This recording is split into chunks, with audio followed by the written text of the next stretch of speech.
the content itself. That's what keeps him coming back. He said, imagine having fun playing a game. Whatever the answer is, I've done it's not Savage. It's hard to compare the two occasional. because of time commitment and personal responsibility.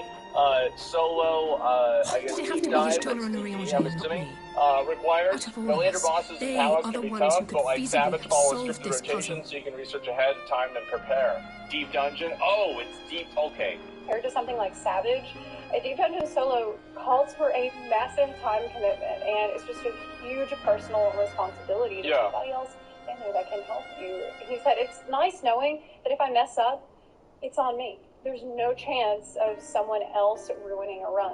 It could be the game and lag, or a bug, which is why I would die. So that's actually not entirely true. When I talked to Sadie a little while ago, he said that he had a scholar run sitting at 110, but I can already see here from the leaderboards that his scholar run is at 186, which is pretty impressive because some jobs like scholar are even harder to do on this than other jobs. So he's like added a new level of nightmare mode to something that's already a nightmare mode content, like just for the lulz pretty much. Sadie also suggested that I give a shout out to Angelus Dumonis, whose name I actually did hear a week or two ago when I heard that Angelus had Holy Heaven on shit! every single. And Alphino's still missing. God, it's all going wrong. Where do we even start? A grave situation indeed. Might I be of some assistance?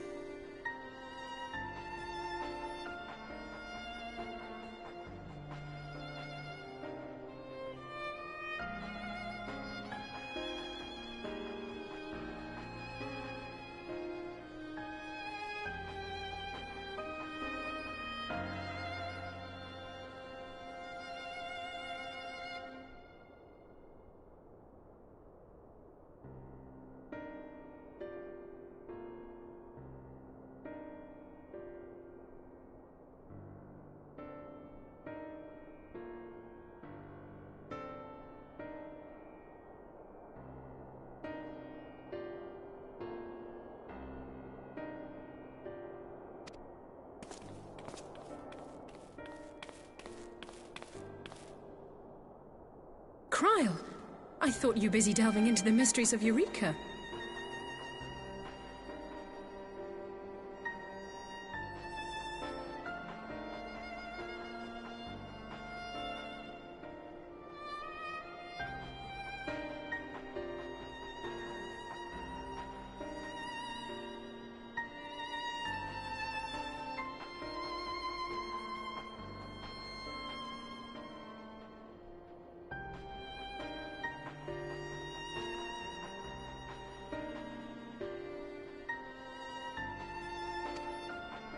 When word reached me of the plight of our friends, I could not well stay away.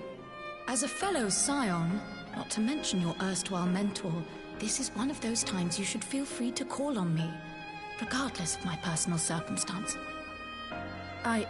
Yes, I should have thought of that. Thank you for coming, Cryle. We would welcome your insight. And I should be happy to provide it. Now, what's this I hear about Alphino heading into Imperial territory? That boy always did have some funny ideas. Do you remember the speech he gave when he was accepted to the Studium?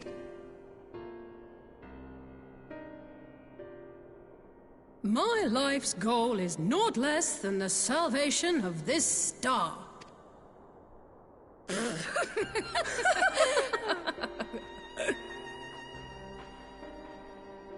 That particular grand pronouncement has been a source of great embarrassment to him, as you know. But the fact of the matter is, he meant every word and has lived his life accordingly. Yes, he remains altruistic to a fault, but I'm worried he was too fixated on his goals to see the dangers, as has happened before.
You needn't be so concerned. Though his values remain the same, Alphino is not the blinkered boy he once was. Slowly but surely his eyes have been opened, thanks to a certain someone.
A certain someone whom he'd be mortified to learn had heard about his little speech.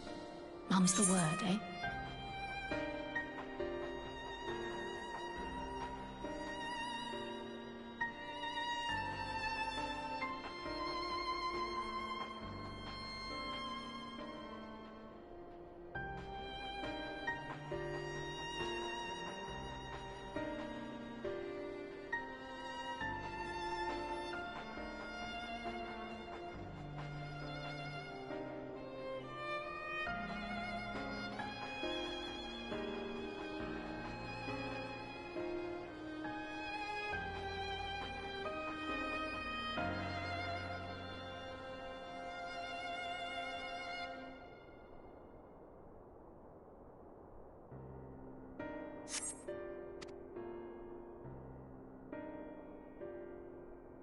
Right, I'd better have a look at our patients. They're in the infirmary, I assume. I'll need absolute quiet, so it would be best if I did this alone. If you'll excuse me.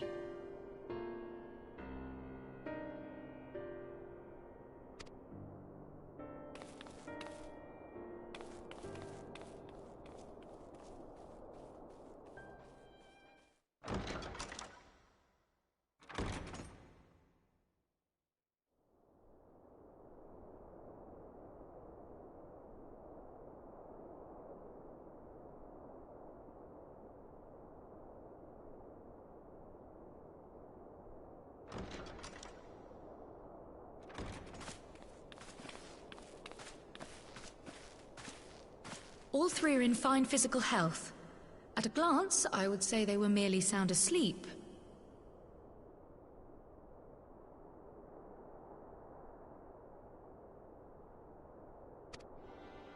Except for the fact that I couldn't sense the slightest trace of them in their bodies. It's as if their souls have taken leave of their physical form. Ah, yes. The Elder Seedseer made a similar observation. I've read the report.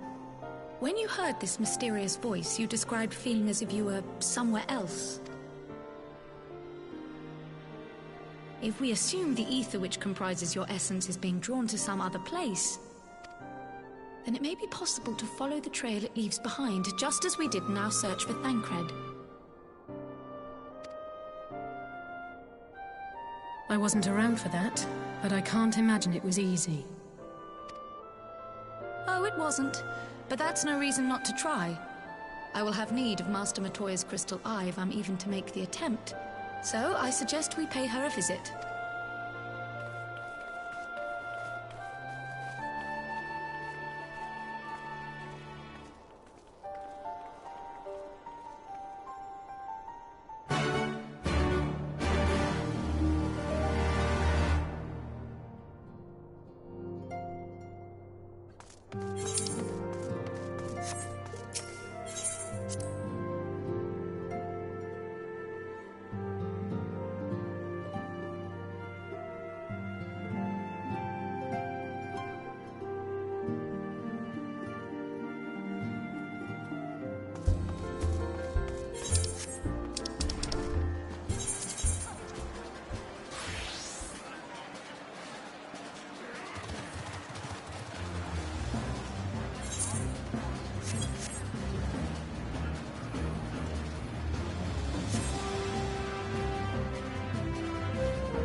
Come to disturb my peace again, have you? I hide myself away in a cave, and still you people insist on pestering me with your problems.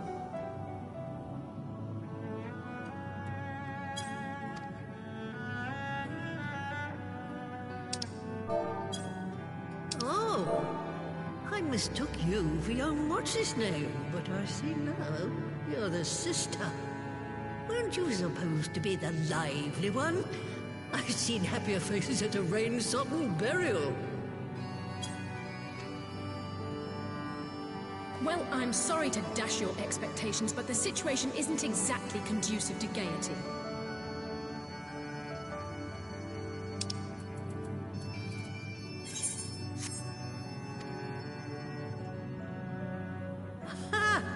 That's more like it.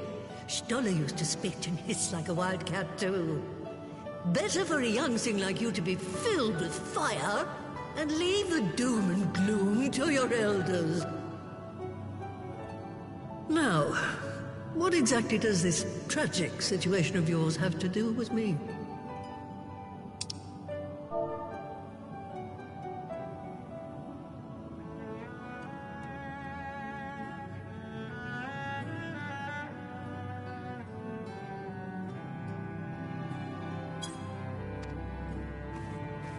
If I may, Master Matoya, we have need of your crystal eye once more.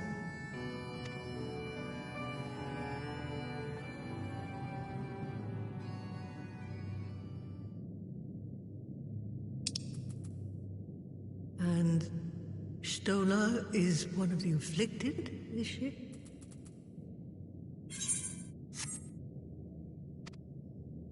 Very well. She may be an ungrateful stray, but she's my ungrateful stray, and I'll not see her buried before I am.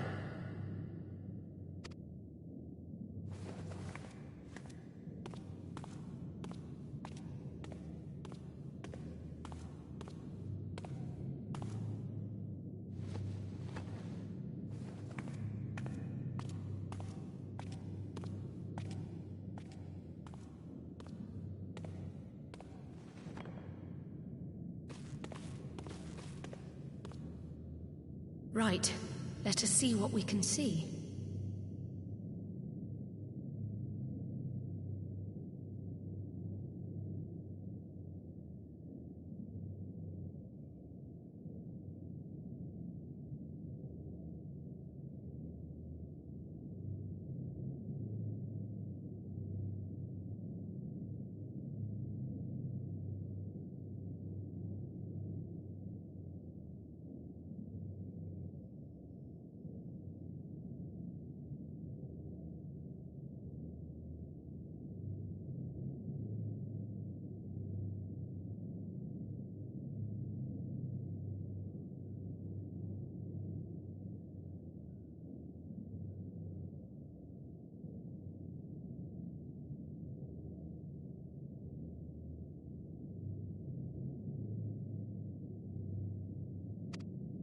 I'll begin from where our friends first fell, and cast my senses out from there.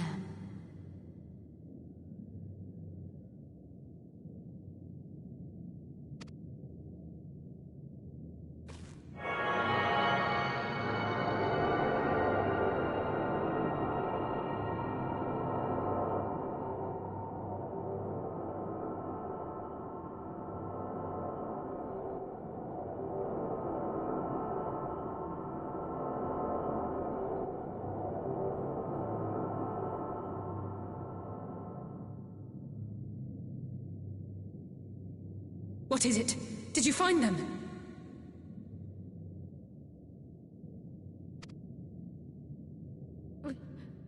This doesn't make sense. How is it even possible?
is what possible? Kryl, what did you see?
The threads...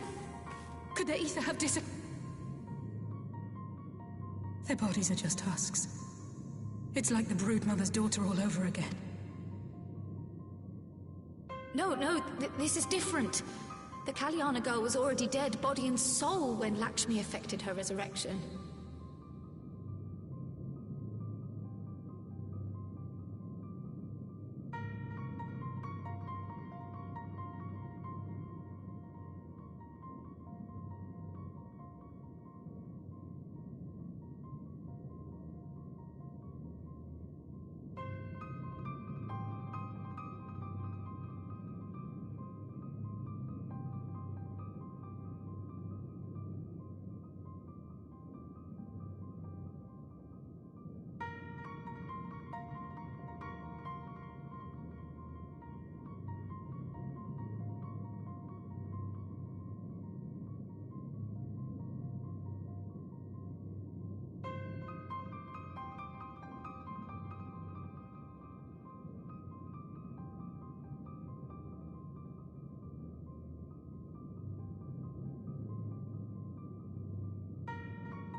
Aye, let's not jump to conclusions. If their physical forms yet breathe and show no signs of wasting, then it follows that their souls must still be intact somewhere.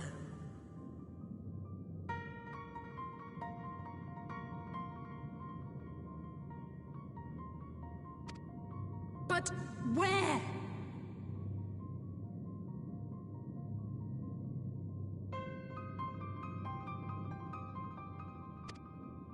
That's the question, isn't it, girl? Death has not taken them to the ethereal sea, yet there are no tracks left for us to follow.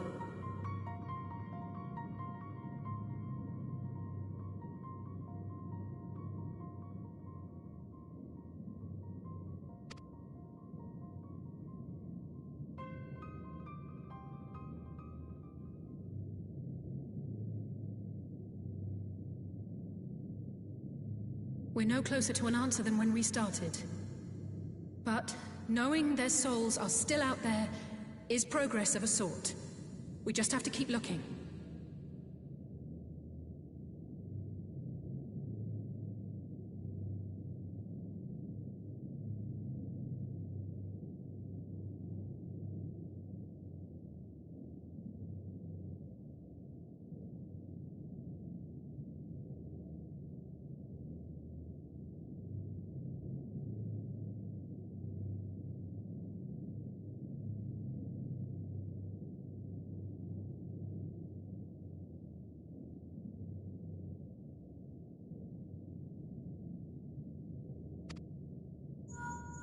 Pray, excuse... Yes? I remember, but... That was Lise! Apparently, a group of Populares have defected to Alamigo, and Maxima, the envoy Alphinaud left with, is one of them.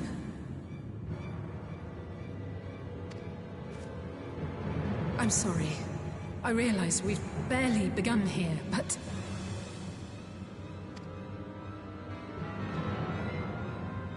Go, child, go! You've made up your mind, and life's too short for dithering. I'll do some digging in the meantime and see if there isn't some other method we could use to continue the search. Let's be off then.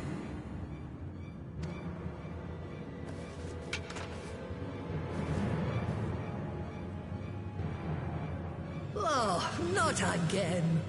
The enchantment barely seems to take these days. I'd chalk it up to old age, but I rather doubt it's that simple.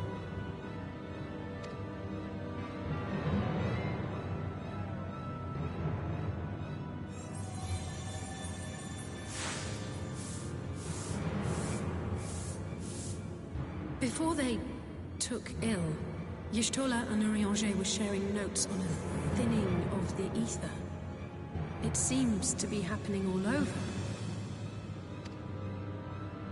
Does it now? And here I was, all set to blame my woes on that creaking mud.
I'm sorry to drag you halfway across the realm, but when Maxima mentioned Alphino, I thought you'd want to hear the news in person.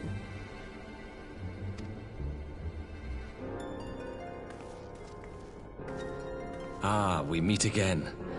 Though I was hoping our reunion would be under more auspicious circumstance. What happened to my brother? Where is Alphino? Never fear, my lady.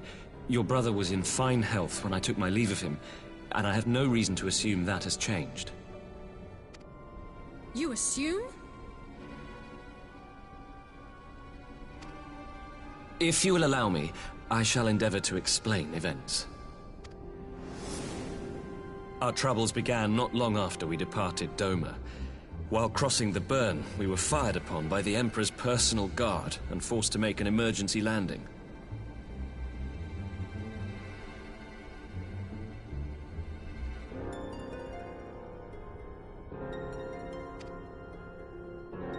As we stumbled from the wreckage, this shadow hunter, as he styled himself, then escorted us out of the wastes to relative safety.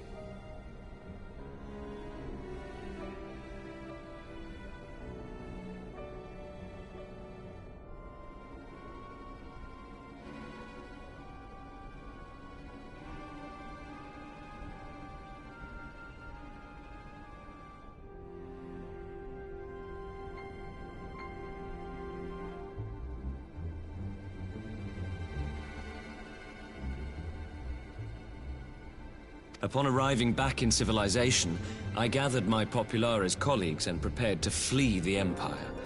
Master Alphino, however, declined the invitation.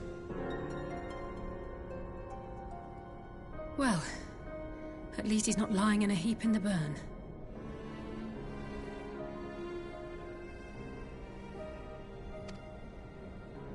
Tell us more about these Ascian hunters. Who are they? And is Alphino still with them? He is. As to who they are, I'm afraid I have nothing to tell you. Beyond the fact that they root out and destroy Ascians, they were unwilling to divulge anything which might serve to identify them. They would not even reveal their next destination. But Master Alphino asked to accompany them all the same. Since parting company with your brother, we've been engaged in a game of cat and mouse with the Emperor's Guard. We made our way through province after province, finding the army busy restoring order wherever we went, until we finally arrived here in Alamigo. I cannot thank Commander Aldin enough for giving us such an unexpectedly warm welcome. I'm not inclined to turn away refugees, no matter which land they call home. And if they can tell me how things lie in Garlemald, all the On that subject, there is much I would tell you. During the course of our journey, we heard tales that an entire rebel army had been slaughtered in the space of a single night. It would seem my former comrades grew tired of putting down uprisings in the conventional manner, and chose instead to bring a formidable new weapon to bear. Details were sparse, but the rumor alone was enough to dampen the flames of rebellion. I have also heard reports that several companies have withdrawn from their designated provinces and begun marching westward. It is my assessment that the Empire's forces are mobilizing for a large-scale military engagement. Westward? You mean they're getting ready to invade Alamigo? We knew this was coming, but not that it would be so soon. We've barely even begun to shore up our defenses. They won't stop an invading army. No, they won't. Dispatch messengers to the Alliance leadership requesting reinforcements, and send word to our officers in the field to hasten completion of those border fortifications. Prepare to meet the Imperials head on!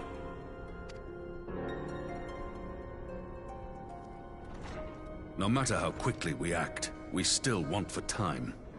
When the enemy comes into view, our best recourse will be to open negotiations with their commander, and see that the ensuing proceedings take as long as possible. Would you and Alize head to Doma and let Lord Hien know about this? I'm sure he'll want to hear about Alphino too. Consider it done. We'll send word when...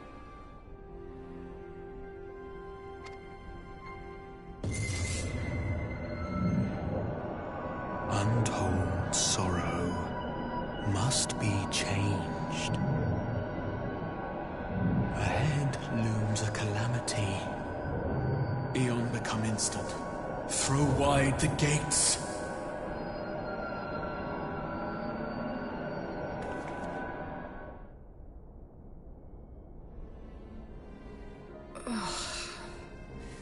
You heard it too. Well, at least we're both still standing. Oh, thank the gods. I thought we'd lost you for a moment there. Why does this keep happening? I wish I knew. Nothing we've tried has brought us any closer to an answer. We'll keep working on it. But first, we need to go and see Lord Hien.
It seems the engineers have matters well in hand. Should the barrier work as we intend, Doma will be free to reinforce her allies in Alamigo without fear of weakening her own borders. Honored friends, the time has...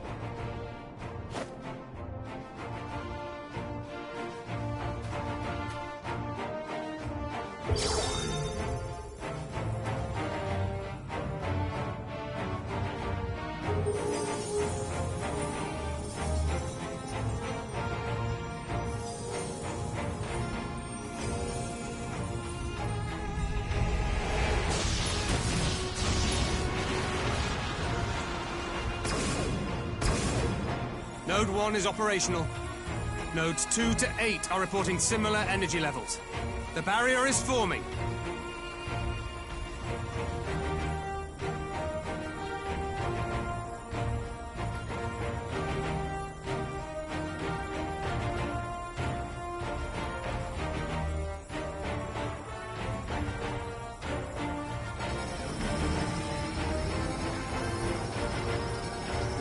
Yarms. 2,000. 3,000. Expansion remains smooth. No fluctuations detected.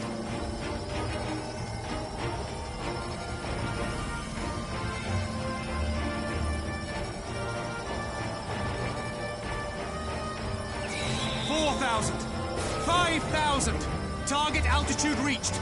The barrier is holding steady at 5,000 yarms. We've done it.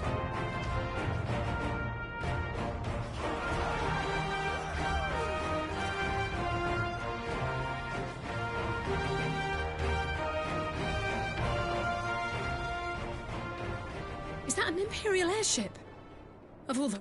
But this is a gift, Mistress Alize. They can test our new wall for us.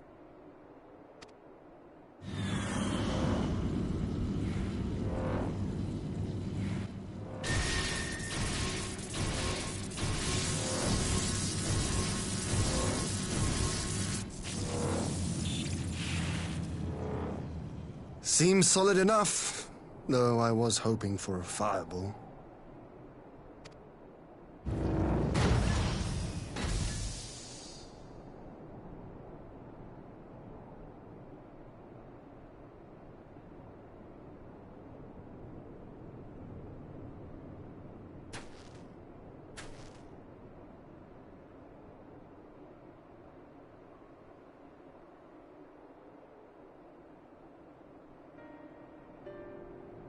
By the gods, it's Alphino.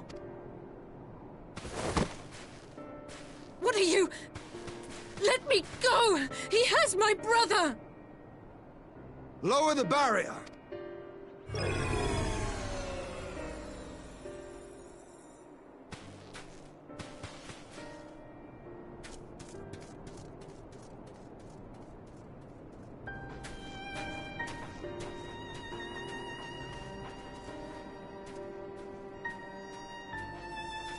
Be at ease, girl. The lad is not dead, merely locked in slumber. No, not him too.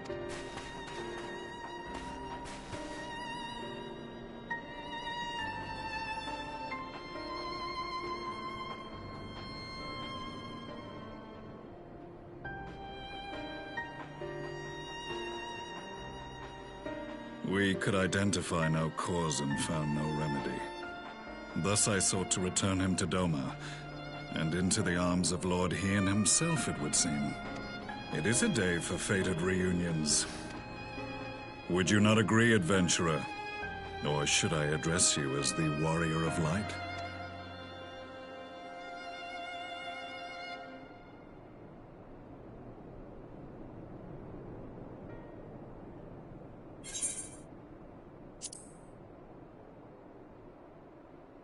I, Gaius van Baelsar, the Black Wolf. That was the title I was given, one I have long since relinquished.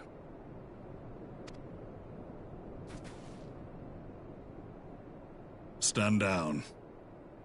The legatus of the 14th Imperial Legion died in Castrum Meridianum. Impossible! There's no way you could have survived! Do you remember how it unfolded? How I was deceived by La Habrea? How I was convinced that reviving the Ultima weapon would allow me to bring peace to Eorzea? The Ascian used me, as he used so many others, all to further the restoration of his wretched god. Yet even with the might of Alec at my command, you bested me. And as the Praetorium went up in flames, I was content to burn along with it. For a moment at least. A moment of folly. To surrender my life thus would have been to betray all who died for my cause. It was for them that I dragged myself free of the rubble, and swore vengeance on the Ascians.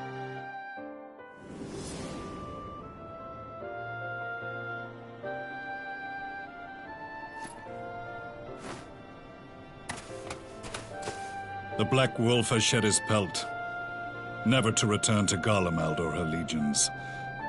I live now only to exact revenge.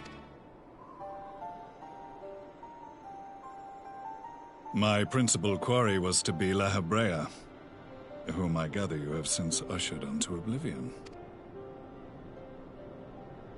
But so many more remain. Long as their kind lurked in the shadows, laboring to sow chaos throughout our world, I would see each and every one dragged into the light and put to the sword. Are the Scions not of like mind? In this single respect, perhaps.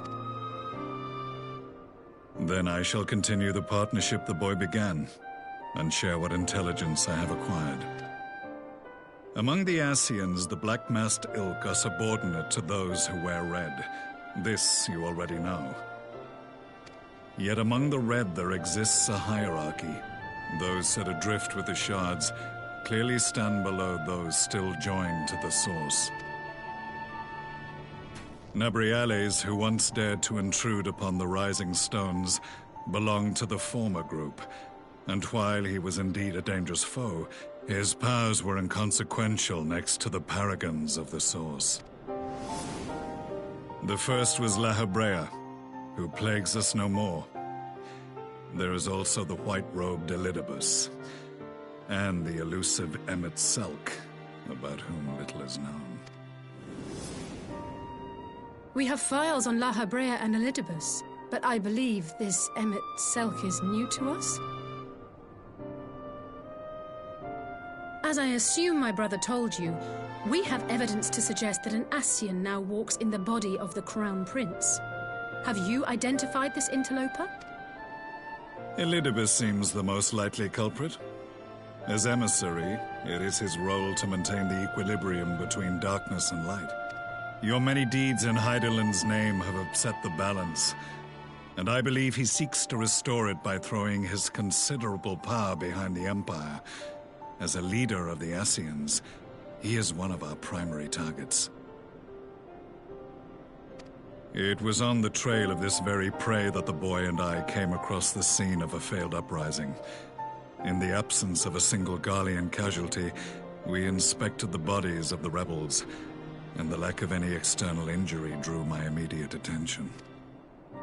They had been slain by Black Rose, an alchemical invention of the Imperial Army. When I yet served as legatus, I ordered its production halted, and all stockpiles destroyed. Toxic gas is not a tool of conquest, but of extermination. Toxic gas? This must be the new weapon Maxima warned us about. Something deadly enough to sweep away all resistance in a matter of hours. Gods.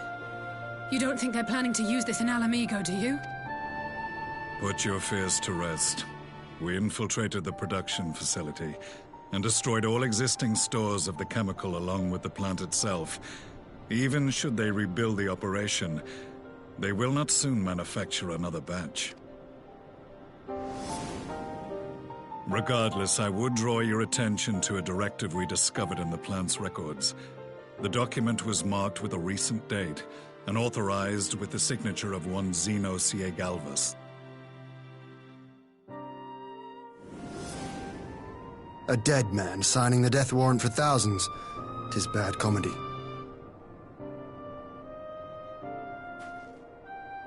But the tale does not end there. Within that same facility was a chamber filled with devices of elegant design. Cloning technology, we realized.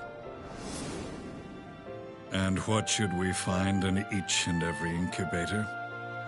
But a young Emperor Solus.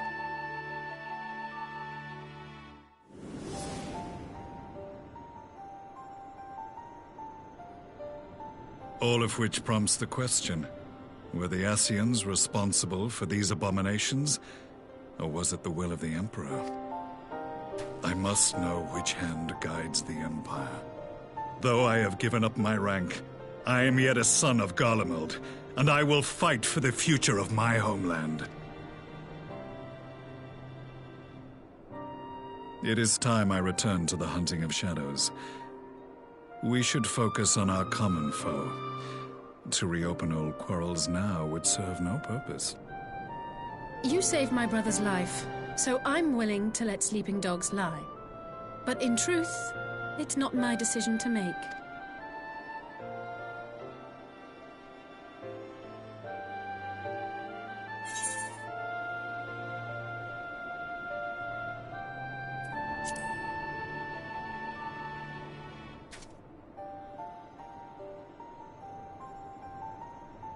There was a time when I scorned those who placed their faith in false gods, even as I, in my blinkered conviction, place mine in Ascian promises. Unlike yours, my strength of will and my restraint was found wanting. We shall meet again, warrior of light.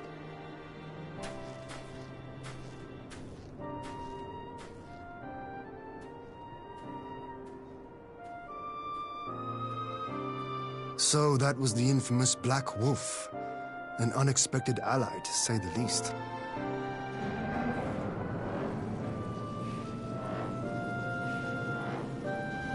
Well, I am content to leave the fine-tuning of the barrier to cleverer minds. Let us bid our friends from the Ironworks farewell, and see what can be done for Alphino back in Dorma.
Our supplies of Black Rose have been ruined, but the new plant is already under construction. We should have the first batch ready in time for the offensive, Your Radiance.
See that you do.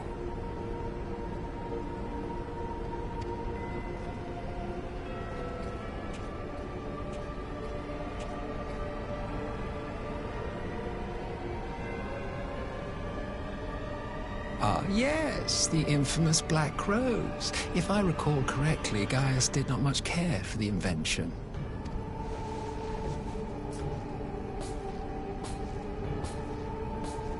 A ruthless and indiscriminate weapon indeed, this airborne poison. It seems you are capable of making decisions. With no gift for sorcery, we Garleans must look to Magitech to even the odds. If it spares the needless deaths of our soldiers and serves the cause of this empire, there is no method I would not employ. How very noble of you. Truly, though, I must commend you for embracing your role as Emperor. You play the part of the determined ruler well. Sometimes even I catch myself believing.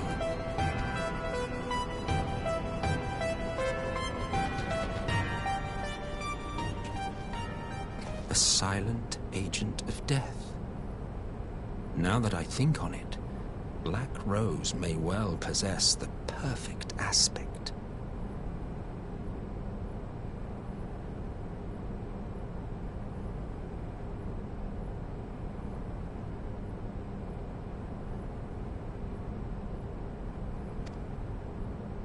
Slowly but surely, the deluge of light has worked upon the ether here in the source, and the gas should be most susceptible to its influence. Well, I shall leave you to your own devices. Go forth and bloody the land with your grand and glorious war.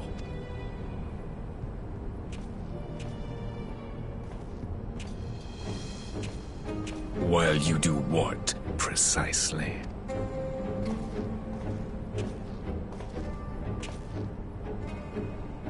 Need you ask? I will be doing what all Ascians do. I am well aware that your kind exists only to usher in the next calamity. But you seem oblivious to the harm your singular agenda causes to the Empire. You cannot have forgotten the events which followed your mortal demise.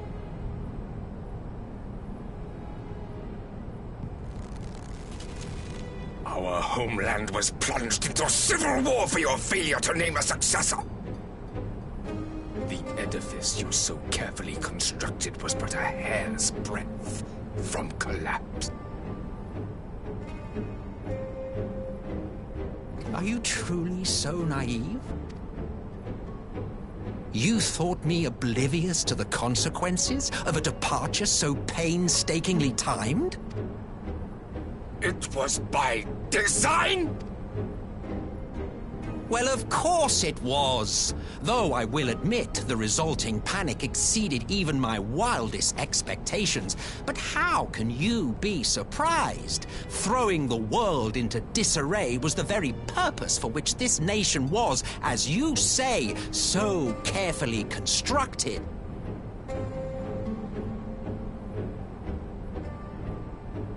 Now, if you have no further questions, I must be on my way.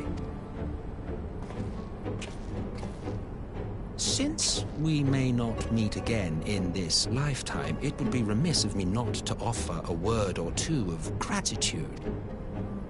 I really must thank you for this surplus of vessels.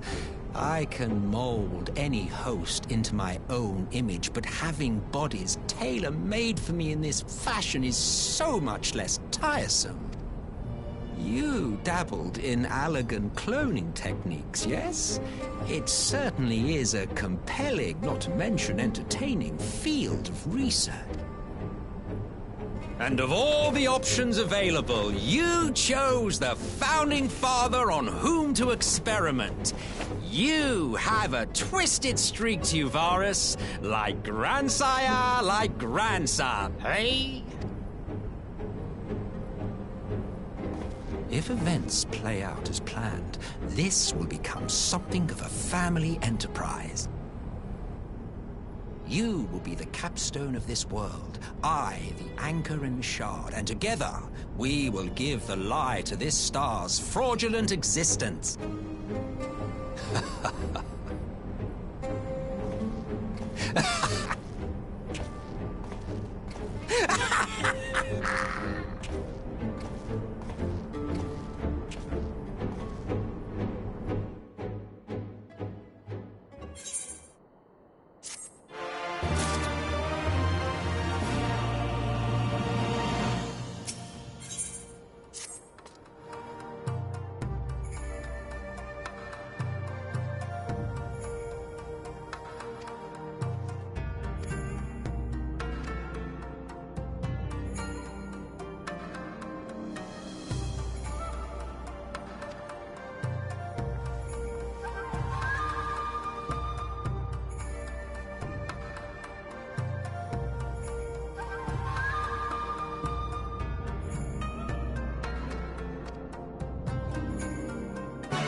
Welcome back, you two.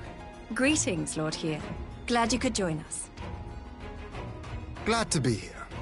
I would have come sooner, were our own defense is not in question, but I am pleased to report that our soldiers are assembling for deployment to Alamigo as we speak. We're grateful for your support. Thanks to the efforts of our allies, it won't be long before we've established defensive positions on this front as well.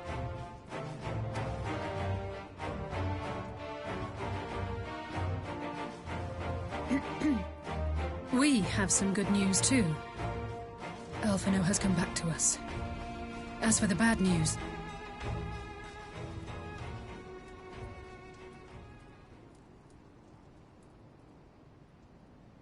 So, Alphino won't wake up, Gaius van Baelsar is alive and hunting Ascians, and the Empire is planning to poison us all with toxic gas.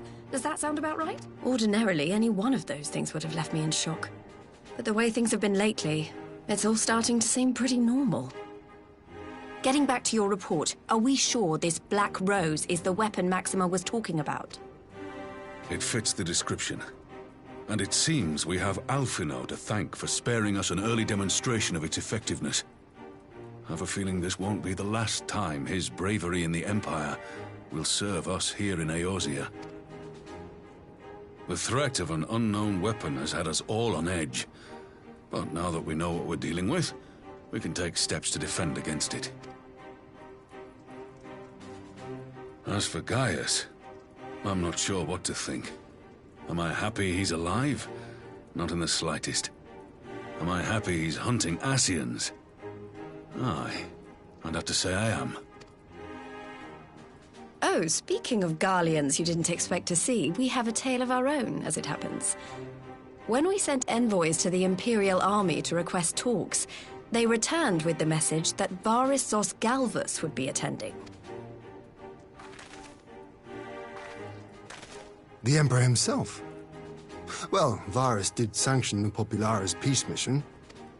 But knowing that an Ascian walks in his son's skin, I do not see how we can trust him or anyone from that nest of vipers. The Alliance would proceed with negotiations regardless, if only to give ourselves more time to prepare. We do, however, require your cooperation. Right. Yes. So, as a condition for the talks to go forward, the Empire has requested that a member of the Scions be present. There'll be a representative from each Alliance nation, of course, but I'm afraid we have to ask that you come along too.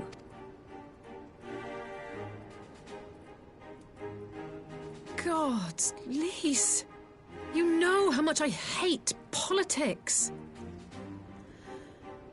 But then, what choice do I have? Alphino and the others aren't going to do it. Very well. I shall attend as the Scion's representative.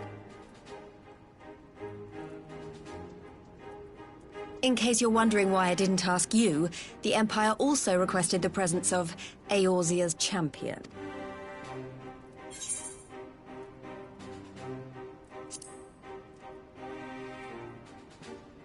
That's settled then. We don't know what Varys means to bring to the table, or why he wants you there, but having you close at hand will make all the difference.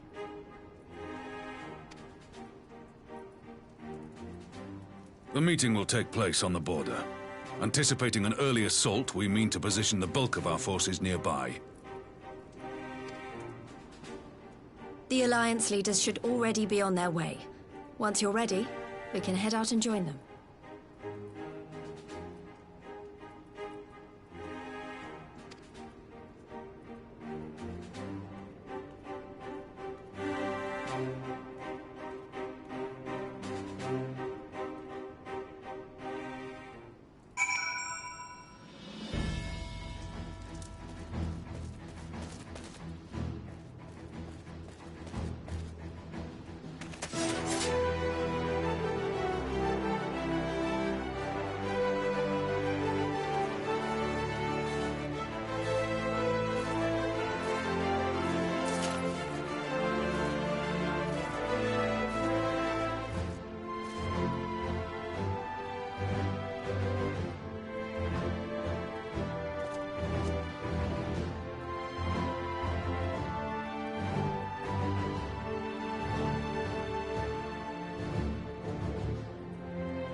Esteemed representatives of the Eorzean Alliance, on behalf of the Gallian Empire, I thank you for inviting me here today.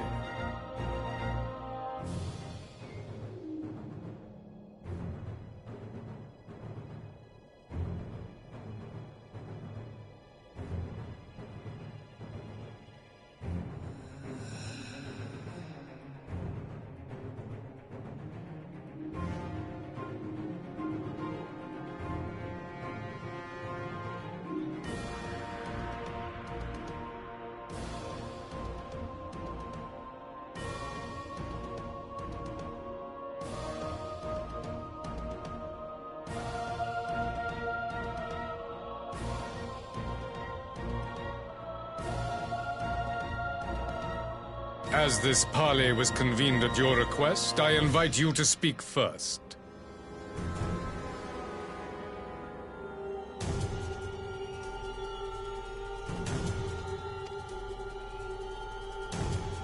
Very well, Your Radiance. I, Nanimo Ulnamo, 17th in the line of Ul, should be pleased to oblige you. As recent events in Alamigo and Doma have made plain, the subjugation and exploitation of neighboring nations is not a sustainable policy. Should this day end in war, you may very well defeat us, but you will never extinguish the people's desire for freedom. Though it may not be in our lifetime, there will be another revolution, another war, and the cycle will continue.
Doma has entered into a concord with the nations of Eorzea, a partnership wherein we recognize one another as equals. Garlemald could be afforded similar treatment. You need only set aside your ambitions and join us in paving a path towards peace.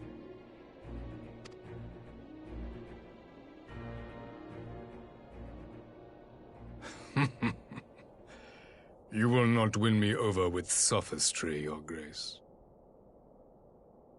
As you know only too well, this alliance lacks the strength to keep the peace within its own borders.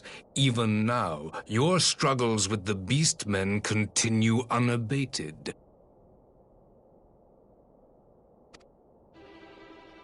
Divided, you sow this fertile soil with the seeds of your differences and reap naught but discord and chaos for your trouble.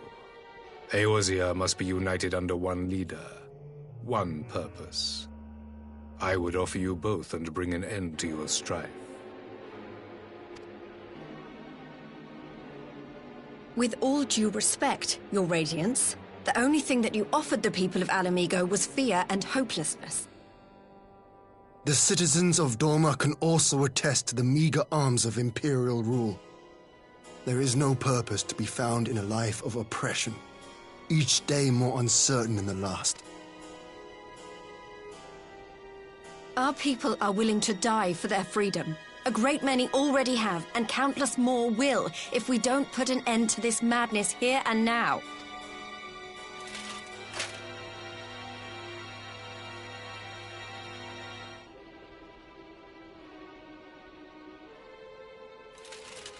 We brought order and stability to your lives. This madness and bloodshed is of your own making. You broke the peace, not Garlemald. Peace. Order. You kill our peoples, despoil our lands, take everything that is ours. And what? You expect us to lick the boot that grinds our faces into the dirt?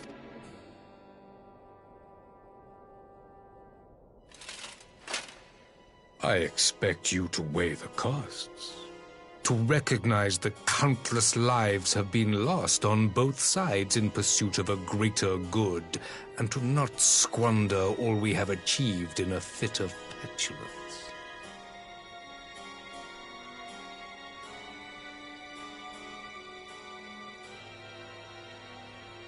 Your Radiance.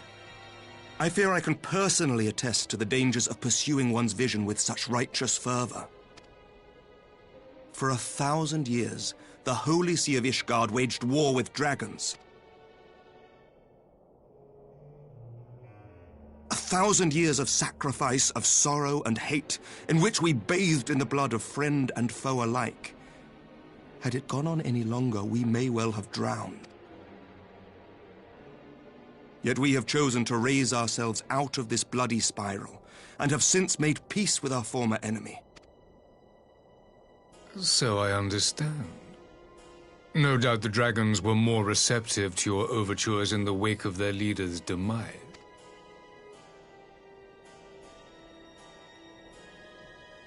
You speak of peace, yet use war to achieve it. Your father would not have bothered to obscure his intent with honeyed words. He understood that strength is all that matters in the end.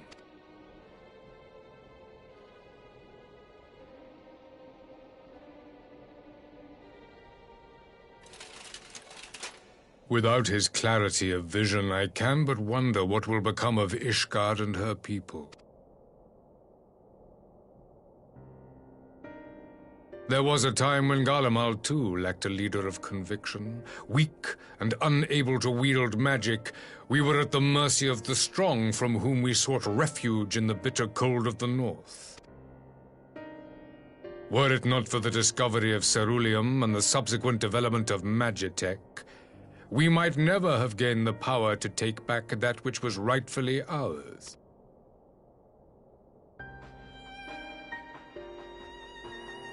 You speak as if your people were the first to have been driven from their homes. Limsa Lominsa was built by wayward souls in search of a place to call their own. On the shores of Vilbrand we found it, and from those humble beginnings did we grow and flourish. And all without robbing our neighbors of their liberty.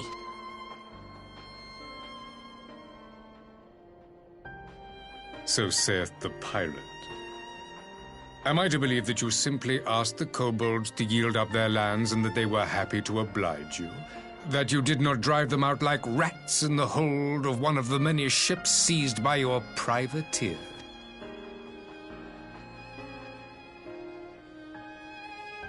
I will concede that after centuries of exile, reclamation may be mistaken for invasion. Nevertheless, it is not. And those who till stolen soil have no right to object when cast out in turn.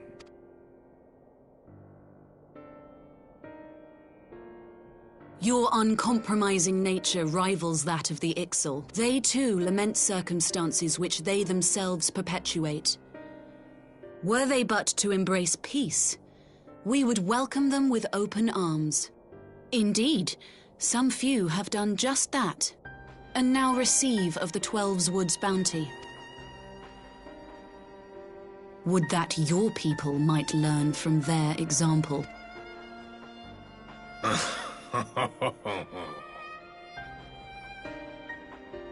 You dare compare us to the Birdmen?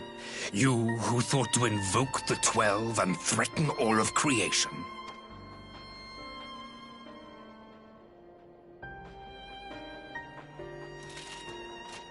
I came here in the hope of finding some speck of common ground, but I see now these discussions will accomplish nothing. Despite what you people may believe, I am not wont to choose the sword over the olive branch. 'Tis but a pity men are loath to accept one without first being shown the other.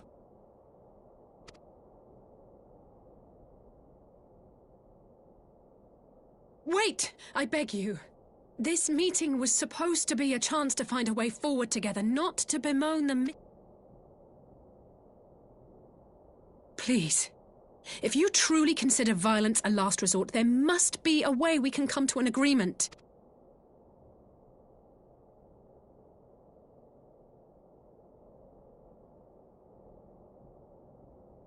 As Mistress Alisaie says, we did not come here to bicker over the past, but to discuss how we might strive towards a brighter future.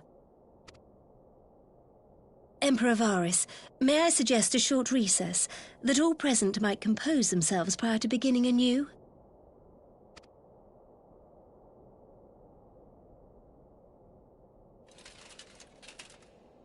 Very well. I pray this intermission will suffice to move these talks in a more constructive direction.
Now then, who would have the floor? Before we resume, I wish to offer you an apology. After you graciously accepted our invitation to discuss an armistice, we have done naught but rebuke you at every opportunity. I believe I speak for all of us when I say we are deeply sorry for our discourtesy.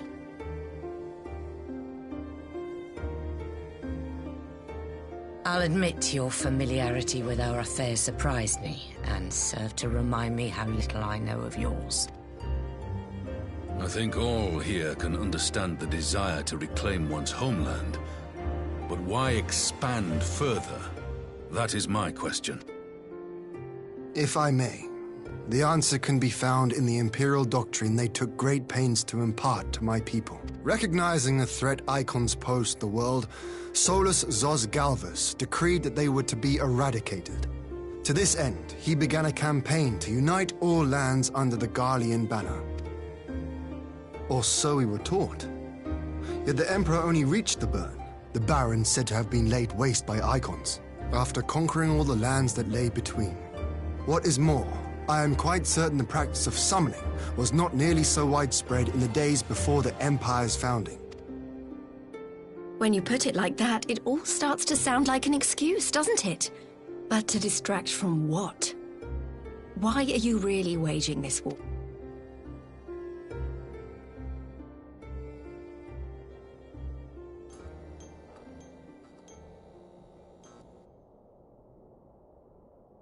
Finally, you ask the right question.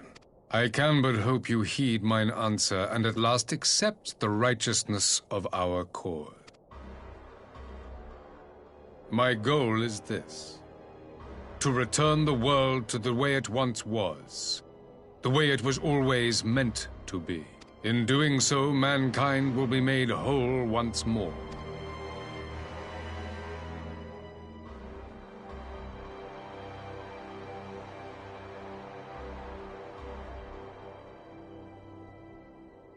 No longer will we suffer from the dissension born of our differences.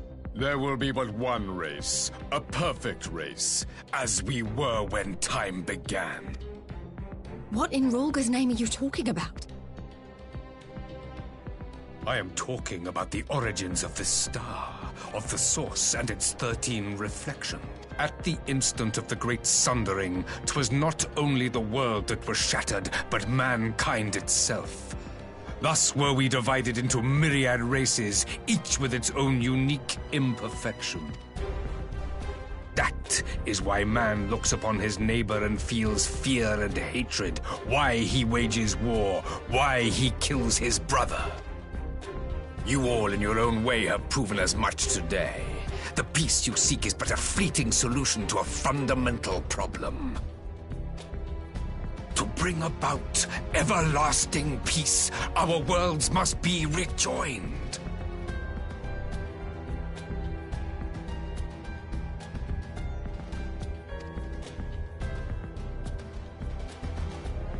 That is the goal the Empire would see realized. The glorious future unto which we shall one day shepherd mankind. A rejoining of... I have heard this tale of the Source and its reflections. Are these not the self-same desires as the Ascians? Emperor Varys, do not trust in their words. They will lead you to your doom. My father thought to use them, but in the end he succumbed to their temptations. He embraced summoning like so many other pawns before him. Do not tell us you mean to do the same.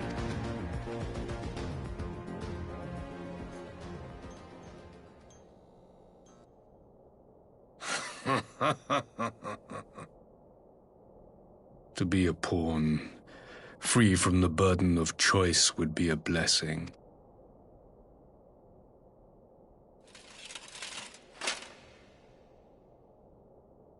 But I forswore that privilege the day I learned that the Gallian Empire was built by the hand of an Ascian. What?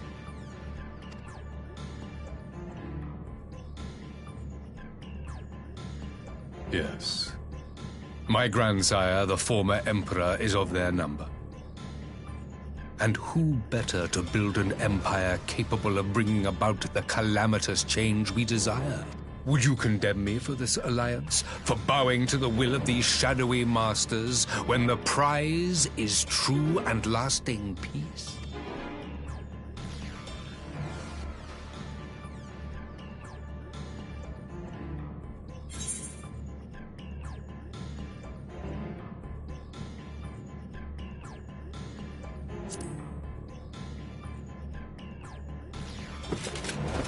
I come not to conquer, but to liberate. To free man from the prison of diversion. Imagine a world united. One perfect race beneath a single standard. An army before whose might these servants of darkness and light would fly as leaves in a storm, never again to meddle in man's affairs. We would be the masters of our own fate. I bid you join me, not as subjects of Garlemald, but of a new nation.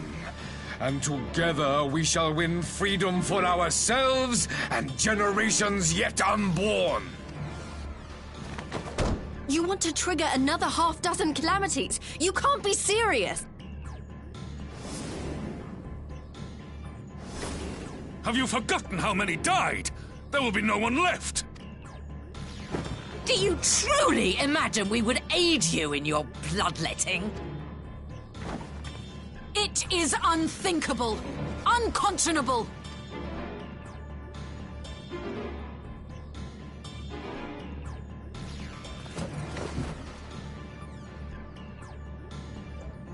And what is the alternative? To be as cattle waiting for slaughter? I would have us work together, that we might take fate into our own hands! Into your hands, perhaps. But what of the other worlds, your radiance? With every calamity, you obliterate a star and every soul that dwells on it. To the Ascians, we are all but tiny, momentary specks within an indifferent universe. We cannot hope to oppose them until we have been made whole once more.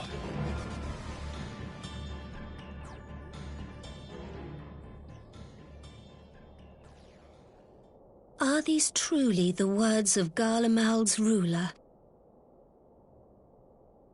The flaws and foibles which you so abhor are what make us who we are. Every nation, even yours, Emperor Varys, is made whole through the combination of these imperfections, the strengths of one compensating for the weaknesses of another. While it is true that man succumbs all too often to anger and avarice, he may yet overcome his baser instincts through the forming of bonds with others, fostering community and cooperation. That the protector of an empire should not only reject these fundamental truths, but seek to change them at so dear a cost to life is indefensible. Such a man is not fit to govern. And you, warrior of light, would you refuse me as well?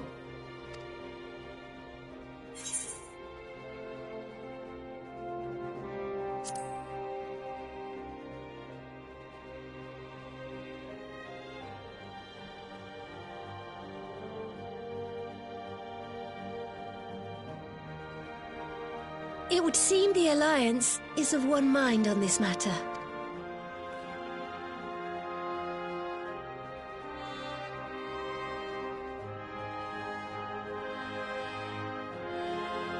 You Eorzeans never cease to disappoint me. Though I suppose I have only myself to blame for expecting more from savages. This discussion is at an end. I bid you make ready for our next meeting. It will not be at the negotiating table.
I'm not sure what I was expecting from our meeting with the Emperor, but it wasn't that. Still, at least we know now what he's really after. Aye, a future built on a mountain of bodies. I too want the Ascians dead, but not at any cost. The last of the reinforcements from Dorma arrived not long ago. I pray it will be enough. Given the Emperor's stated goal, this is a battle we can ill afford to lose.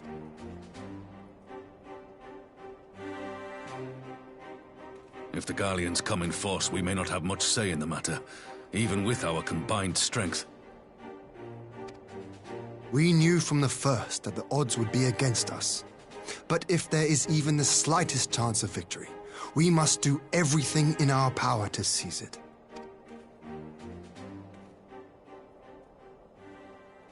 We must seize it, full stop. Here!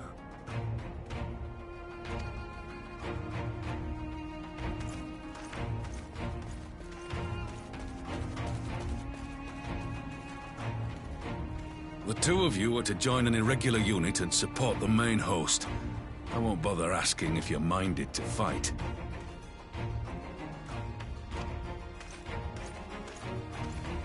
After coming this far, how could I not? And for once, there's no one around to countermand me. Not that they would. Not even my brother. But we all know who really make the difference. Ready to frighten some Garleans? I wouldn't want to be on their side. Might I ask you to accompany the Dorman contingent?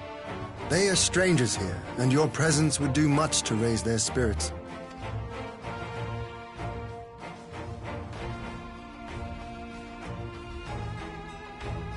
We would be honored. When our people stride out with you in their midst, I dare say the Eorzeans will feel an ilm taller themselves. High spirits have a way of spreading. What I wouldn't give to join you. But my duties as field commander will not allow it. I'll leave the front lines in your capable hands.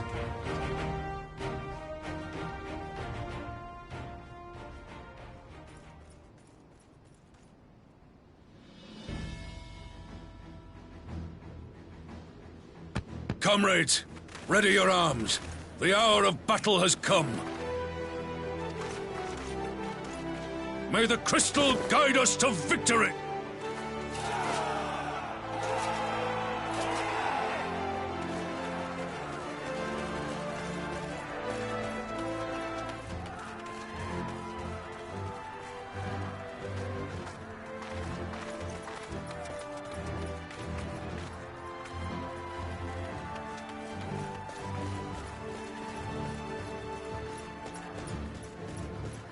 Since the others couldn't be here, we'll have to fight twice as hard. If Alphinaud wakes to find the Imperials have won, I shall never hear the end of it. It's strange. I thought I would be terrified when the fighting started. I should be terrified. But with you at our side, I can't help feeling everything is going to be all right. So please, don't you dare leave me alone.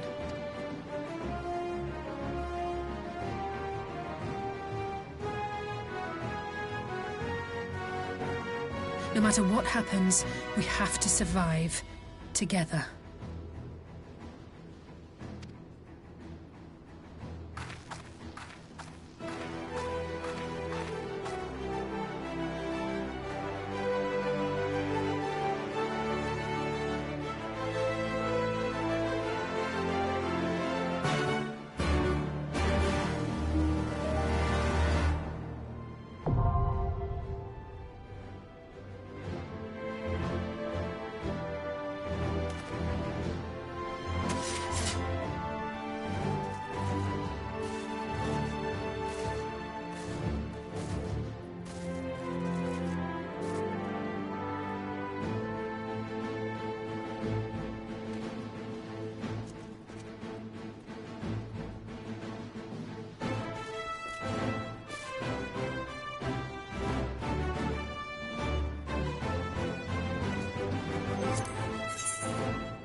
Forward! Forward!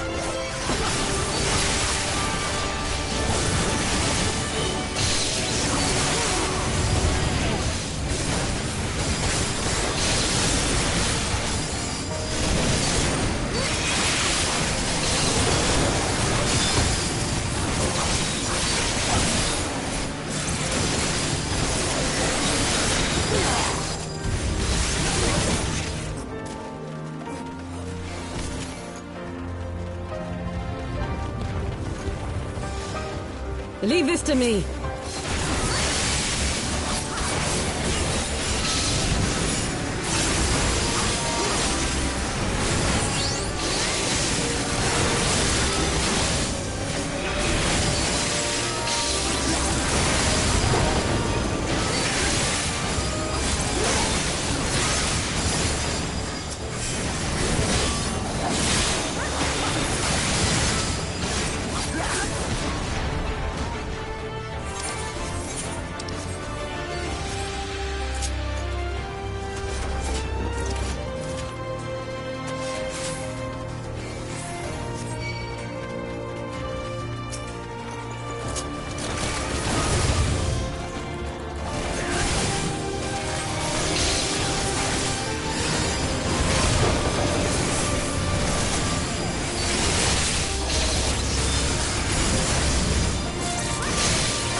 I shan't hold back!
You underestimate me!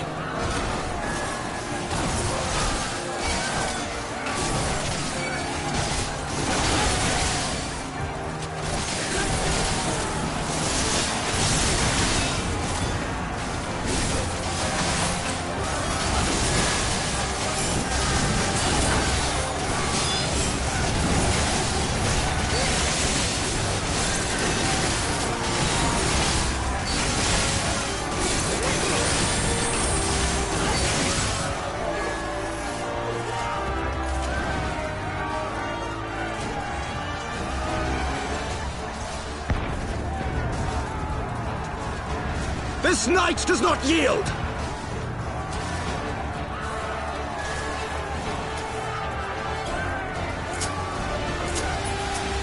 Out of my way!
One!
There you are, and none the worse for wear. Indeed. I had hoped we might do more to help, but there seems to be no one left to fight. A tactical withdrawal, perhaps? We should give chase. Finish them off while we have the chance. Imagine the other surprise when they wake to find the war already won.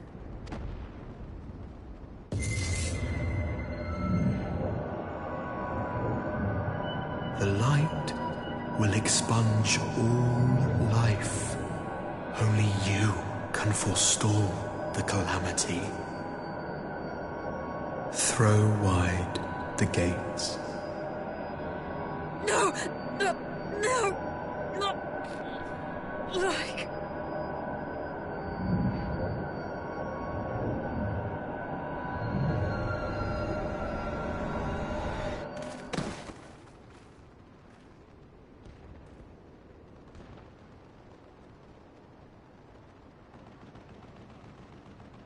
Oh no.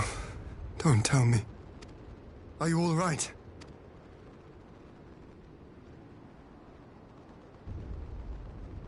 Quickly! We must get her back to the encampment.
There have been several skirmishes along the border, but as yet neither side has delivered a decisive blow.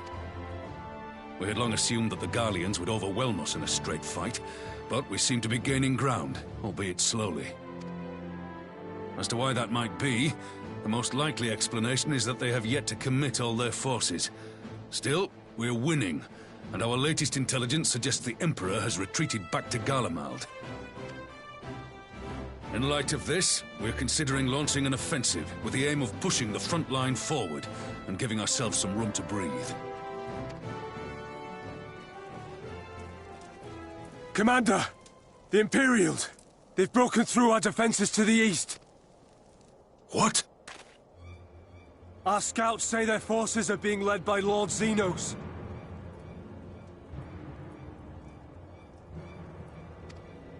Lord Hien and Commander Hext have taken their troops to provide support, but we don't know how long they can hold out. So, they've been biding their time, waiting for his arrival, have they?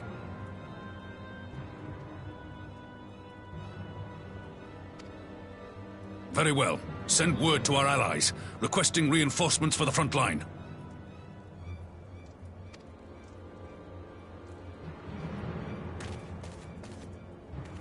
Should the worst come to the worst, I may need to enter the fray myself. But what of you? Do you still have the strength to fight?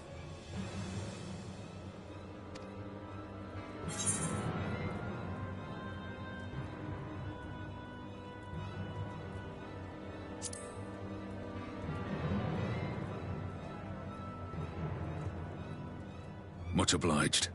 Given the choice, I'd take you over 100 soldiers.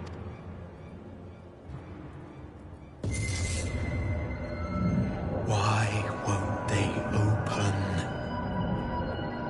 Please, I bid you open!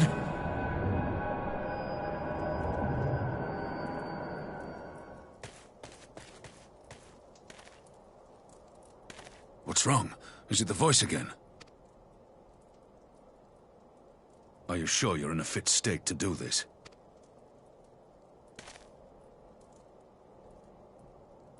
May Ralga grant us strength. Give 'em hell, lad. I, for my part, will defend this place to my dying breath.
This one's for you, Ada!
Here it comes!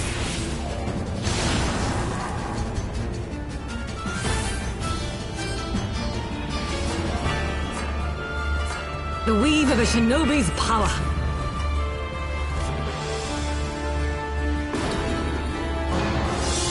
The art of my forebears.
Damn you!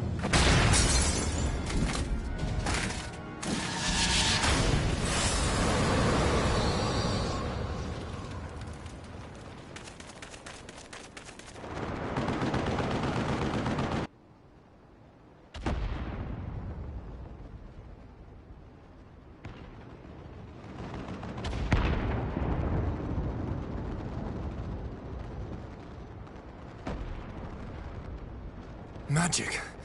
With a Garlean body. That's hardly fair.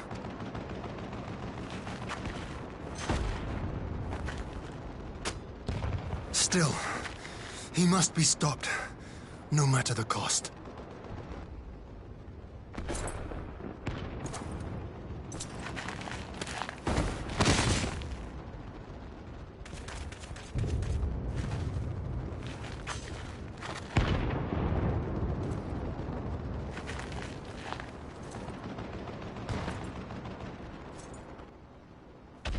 Ah, bringer of light. It has been too long.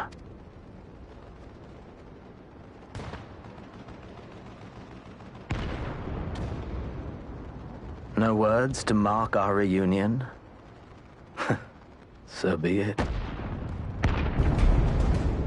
Equilibrium must be restored, and only your death will redress the balance.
Ready?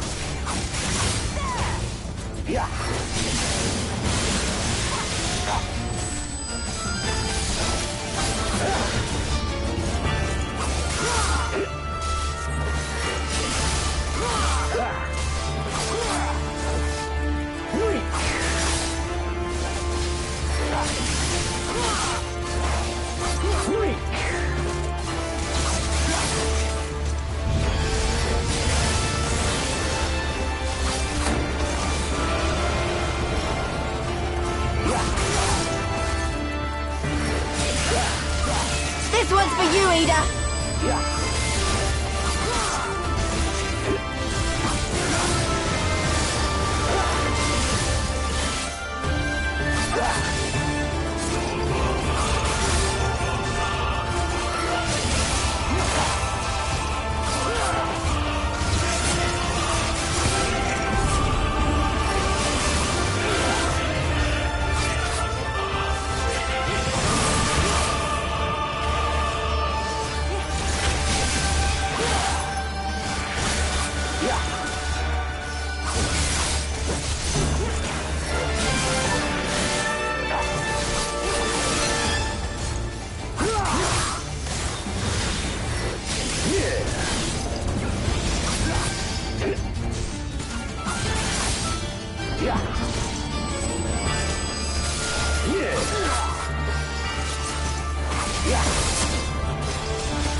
Here it comes!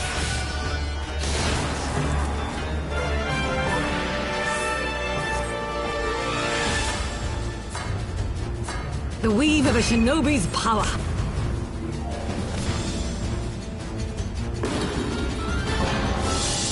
The art of my forebears.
Your mother chose her champion well. Yet, for all your strength, you will still fail.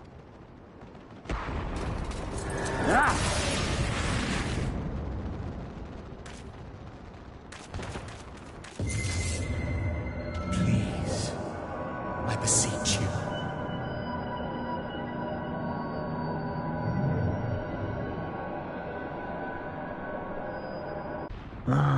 Someone calls to you. Too late, alas.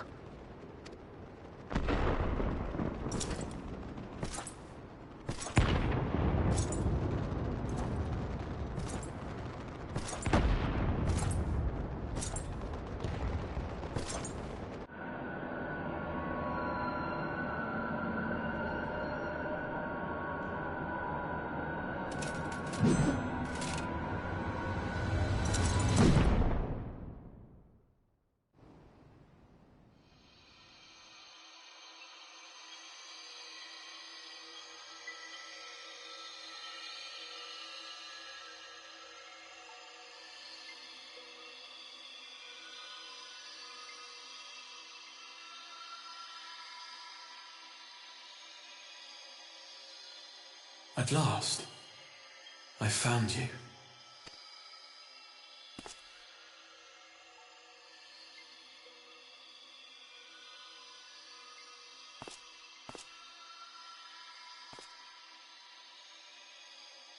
Please, there's no cause for alarm.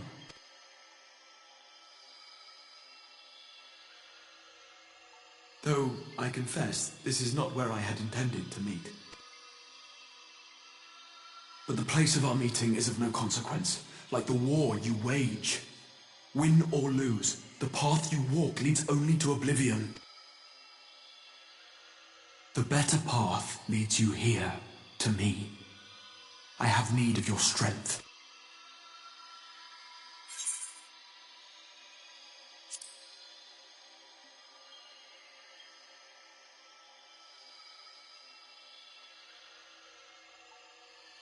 I'm afraid such questions will have to wait. We have precious little time, and your work is not yet done. Go to the Crystal Tower. I have left something for you near its base. It will serve as a beacon of sorts, one which I pray will help you on your journey. All you need do is find it. I will take care of the rest.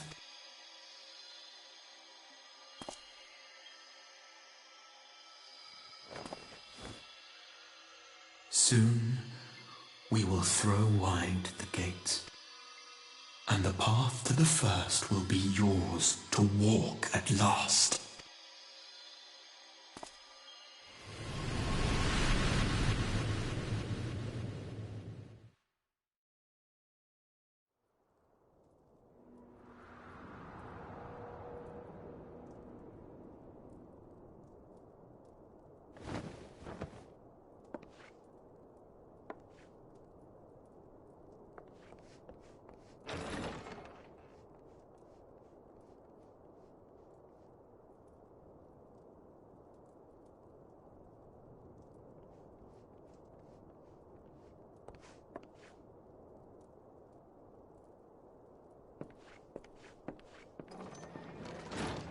You're awake.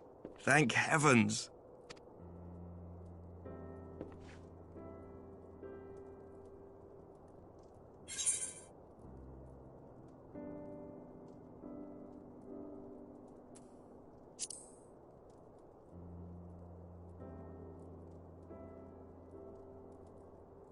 I see you recall that much, at least.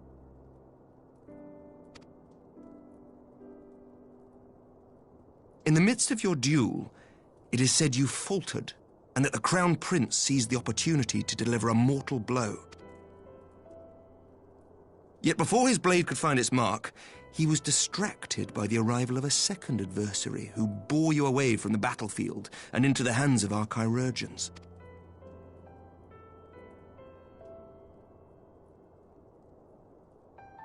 Lest you wonder, he left before you awoke. As is his wont.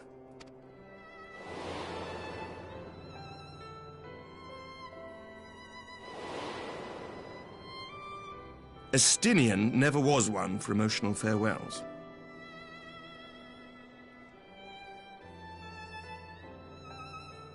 Though Xenos bested all before him, the battle clearly took its toll, for he retreated shortly after your rescue. Seeing this, the remaining Imperial forces decided discretion was the better part of valor and pulled back, allowing us to re-establish our position. We have since received word of renewed unrest in the provinces, doubtless inspired by the efforts of the Eorzean Alliance and our Far Eastern allies.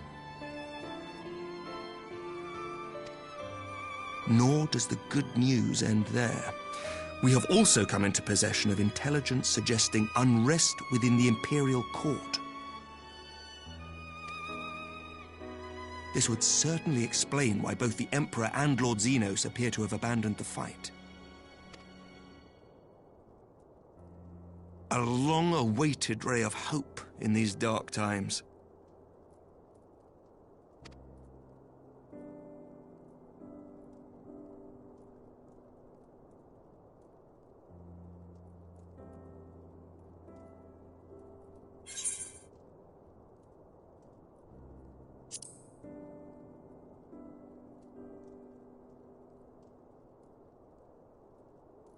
yet to awake, I'm afraid. But please, concentrate on your own recovery for now. You have carried the hopes of some half-dozen nations, and we are all eternally grateful for your efforts. But no one is without their limits, not even you. Leave this fight to us, my friend. You have earned your rest.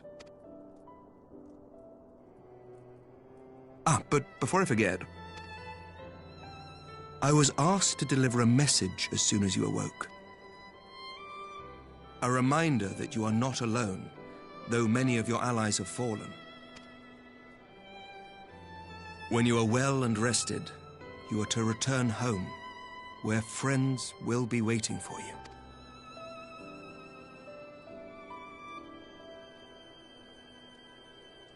Now, if you will excuse me, I must return to the front. May we meet again soon, under happier circumstances.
By the 12! I don't believe it!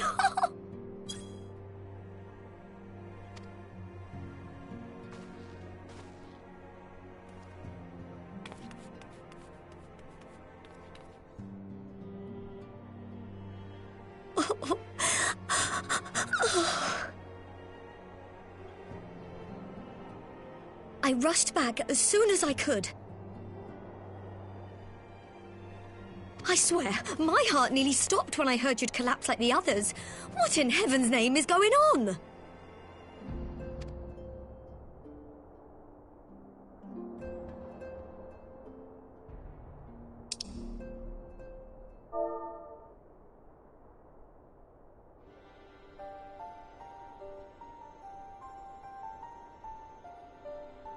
Win or lose, the path you walk leads only to oblivion.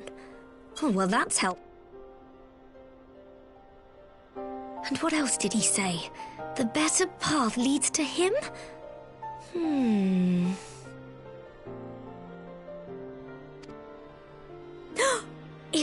his is the voice you've all been hearing, perhaps the others are with him. Sir Emmerich said the fighting had reached a stalemate, didn't he? But if that monster masquerading as Xenos comes back...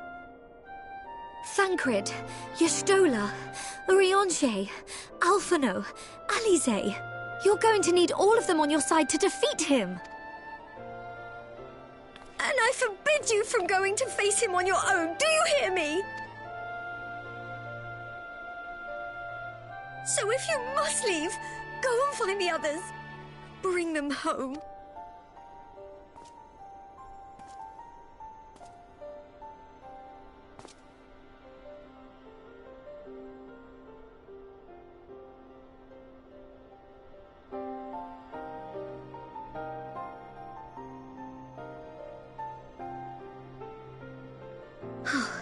As for where to start, you said the stranger had left a beacon for you at the Crystal Tower, right? But how are you to find it, now that the tower has been sealed shut?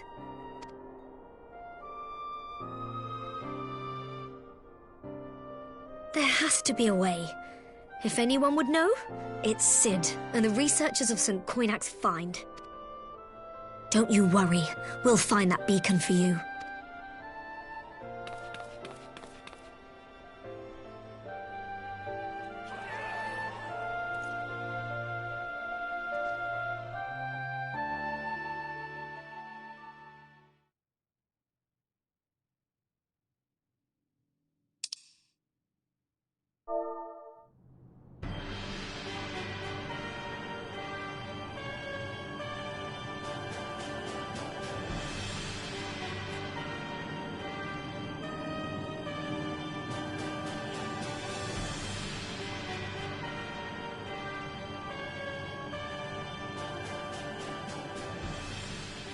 I pray you have good reason for abandoning the front.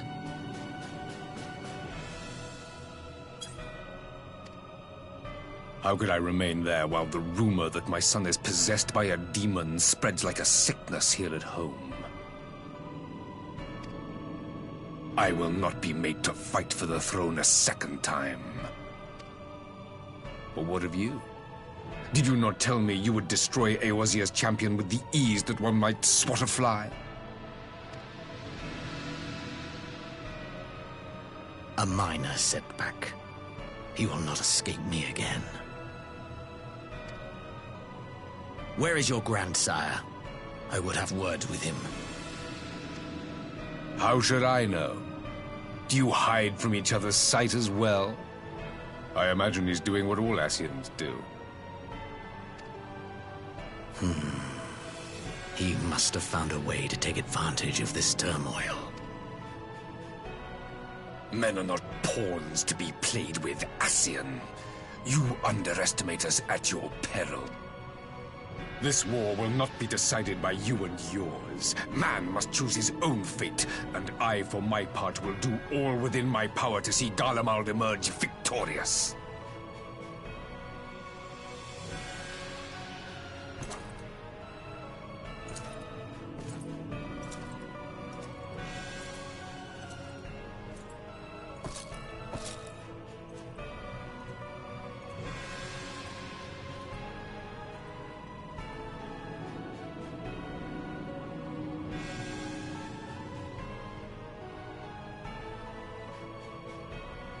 Pray forgive the intrusion, Your Radiance, but the requested preparations are now complete.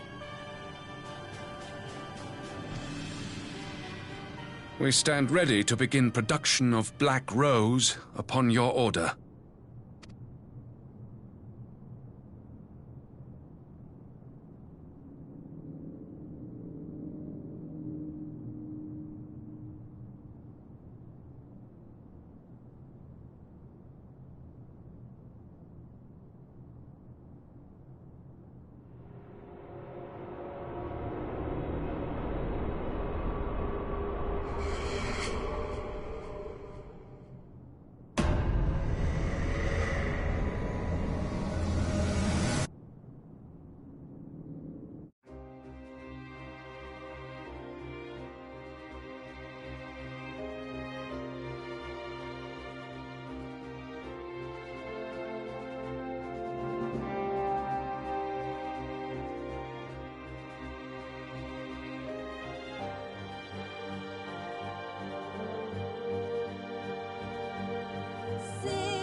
this home,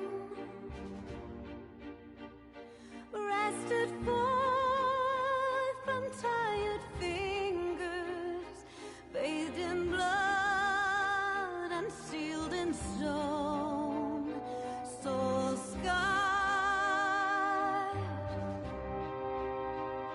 12-fold, beckoned by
My enemy.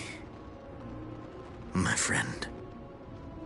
Had I been but a step faster.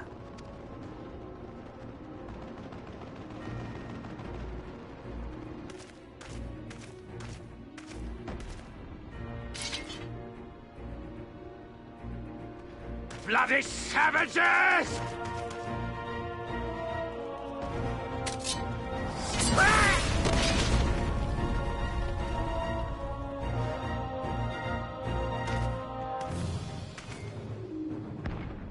A pity your hunt leads you elsewhere. Not that I am surprised. May you find joy in it. Grow stronger, more savage, and savor every triumph.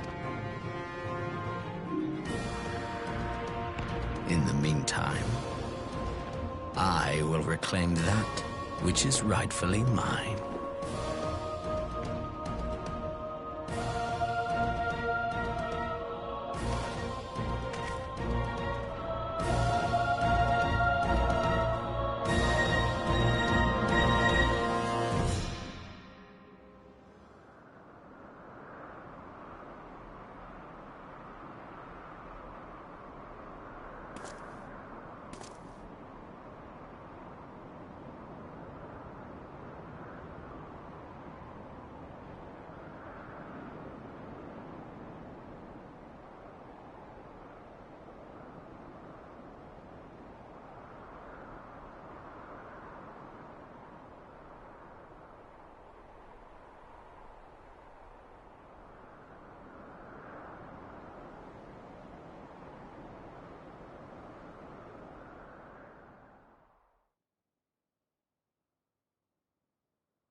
Look how many people there are!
Should we get to it then? Pick up anything that seems the least bit device-like, and we'll make ourselves a pile. Well, if it isn't the hero of the hour, maybe you'll change our look. We've found bugger all without you. Biggs! Wedge!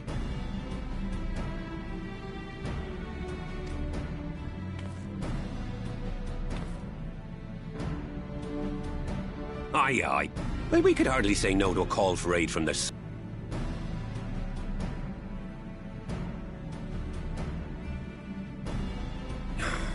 I'm not seeing anything out here. Do you reckon you could squeeze in there, Wedge? And get stuck halfway? No, thank you. I could try if you like. Tataru, no! We couldn't ask you to do that. Oh, I'll be fine. This receptionist is not afraid to get her hands dirty.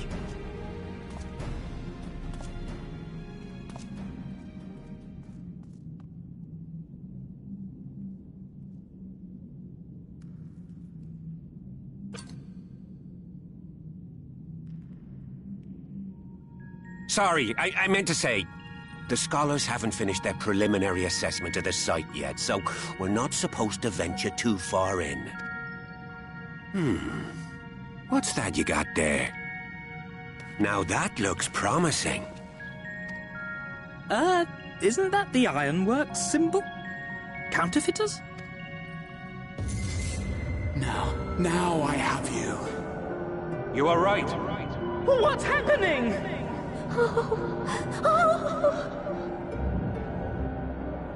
Stay with me. Focus on my voice. Let expanse contract. Eon become instant. Wait, this must be it. The device. Oh, this is supposed to happen. Throw wide the gates that we may pass. Safe journey, warrior of light. Find our friends and bring them home.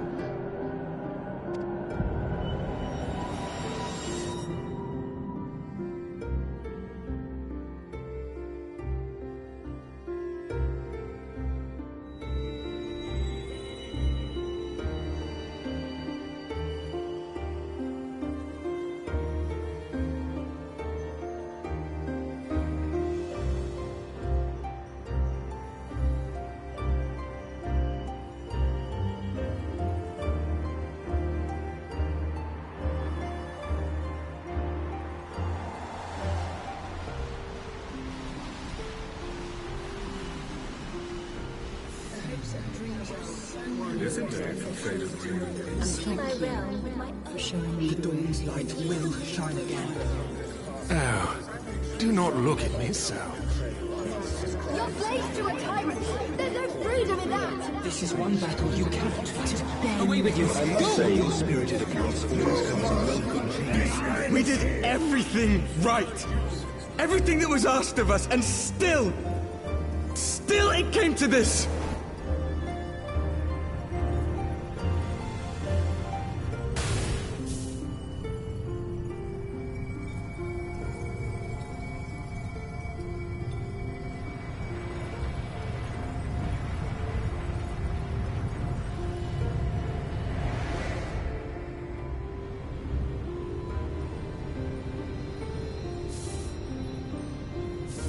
Your time has not yet come.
From endless dreams I awake.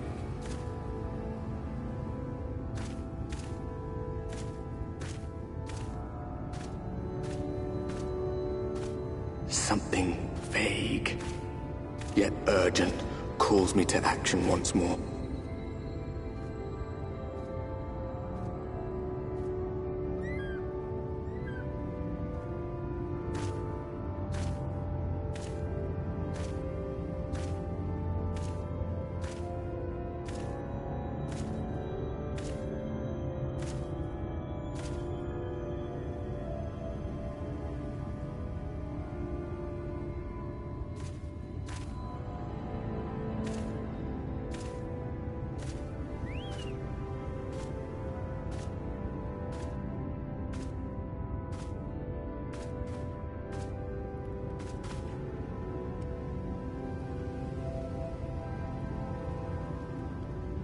Rare to meet someone out here who's not a peddler themselves. What brings you into the wilds this time of night?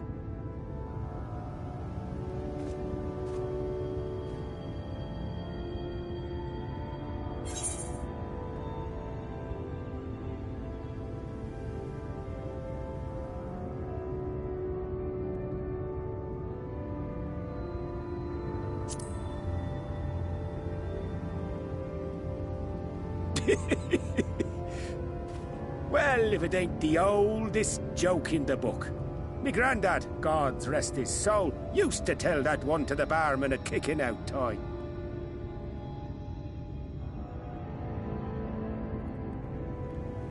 And when, pray tell, did we last have a dark night? You rotten old drunk, you, he'd reply. Yeah.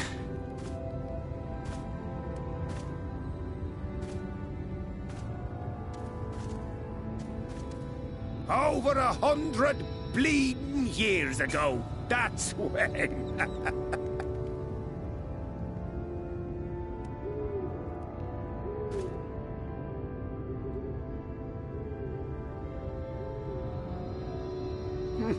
You got that look down to a T. I'd almost think you meant it.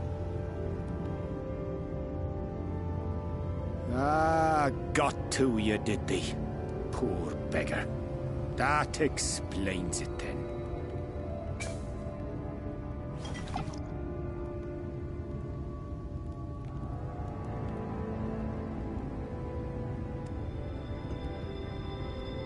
Well, I've roads to travel and wares to sell, but you best hurry along to the town nearby. Just head east through the trees and aim for the Shining Tower. You'll find the place soon enough. 'Tis the biggest settlement for malms around. Go on now, friend. They'll take good care of you in the Crystarium.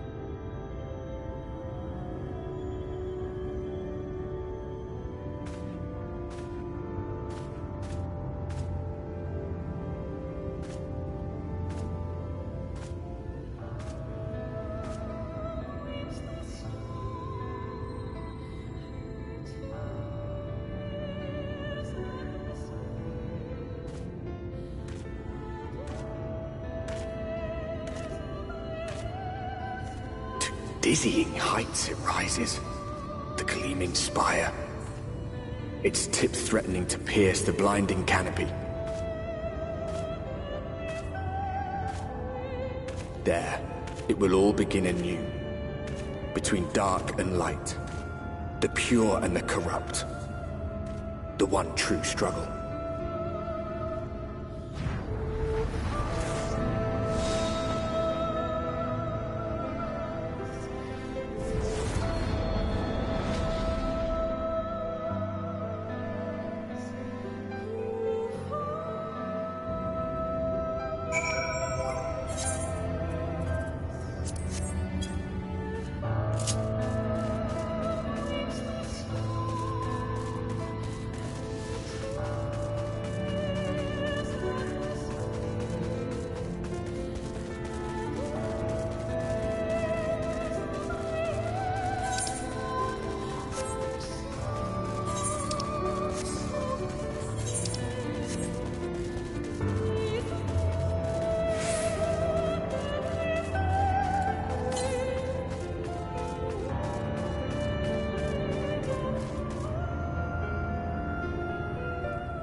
Halt!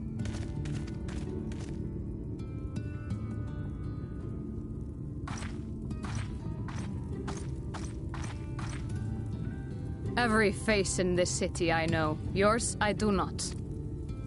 This is the threshold of the Crystarium, stranger, and I am its gatekeeper. If you would enter, you will answer my questions.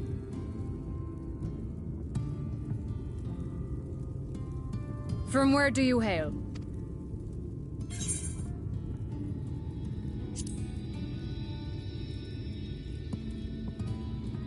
Do you take me for a fool? No such place exists. Had you given me an honest answer, I would not have barred your way. We care little here for a person's place of origin. But instead, you chose concealment. And I will not suffer you to pass.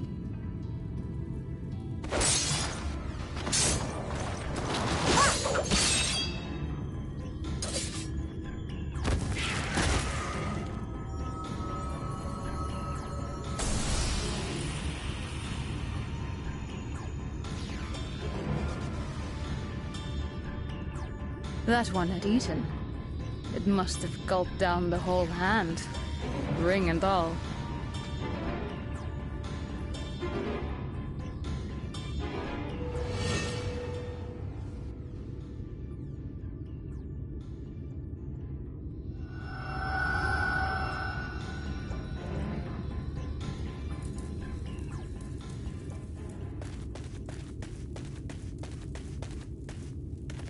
Everything all right, Captain?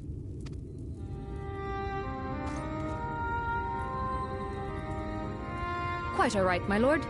Just a stray sin-eater, and a weak one at that. I see. Weak or not, we should be on the lookout for more. But I see you've met my guest. I will escort him to the Crystarium myself, if you've no objections. Another of your mysterious friends, is it? I should have known. Very well. I'll inform the others your guest is to be given the run of the city. Pray forgive my less than cordial welcome. May the rest of your stay with us be a pleasant one.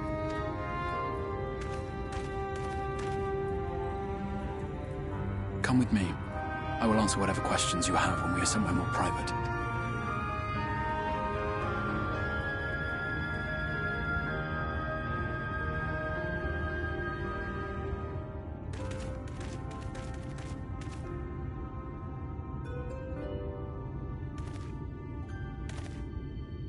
Right then, before we plunge into the wheres and wherefores, let me first thank you for answering my summons. I had intended to bring you directly to my personal quarters, but I fear my aim was slightly off. And so, we come to the question of where. The realm in which you now find yourself belongs to one of the 13 reflections, or shards. The first, to be precise, even if its inhabitants are largely oblivious to the fact.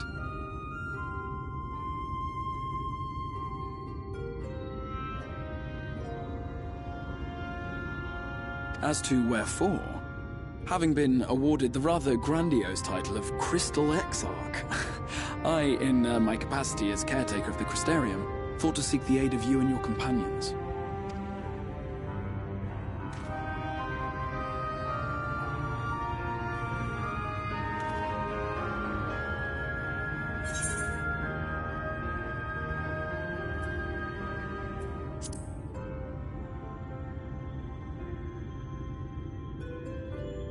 That is a question with no simple answer.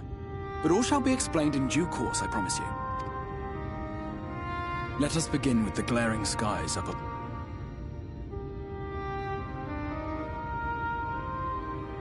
Here in the first, the world has been all but consumed by primordial light. It began a century ago, by this realm's reckoning. A luminous flood swallowing everything in its path. More than 9/10 of this star was lost. And the fortunate few who survived are hounded by abominations born of that catastrophe even now. Sin Eaters, we call them.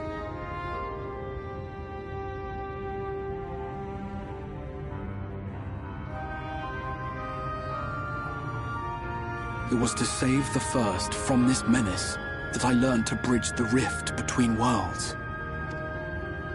Though it meant depriving a world of its champion, I had to try, for in saving the first, you would bring salvation to the source as well.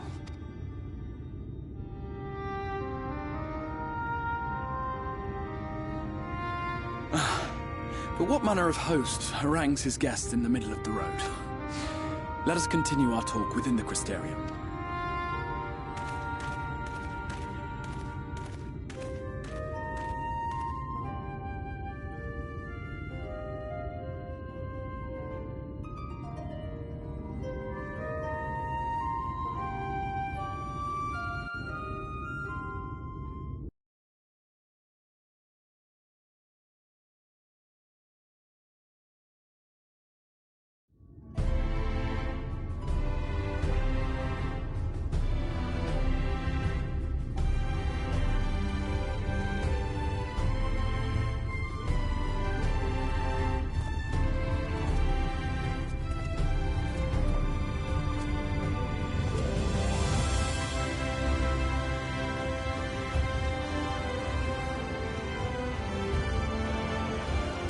Proud and vibrant city. The sole sanctuary for the living in a world all but resigned to oblivion. Each stone was laid with hope. The town itself a symbol, a monument to defiance in the face of death. No would-be hero could fail to answer its call. For who among us does not yearn for salvation?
Welcome to the Ocular, my private study. We can speak here without fear of being overheard. I have much to explain. But the truths which I must touch upon in doing so would cause only distress and confusion to the people of this world. Now, I am sure you are desperate to know the fate of your fellow Scions. To put it simply, they are here in the First.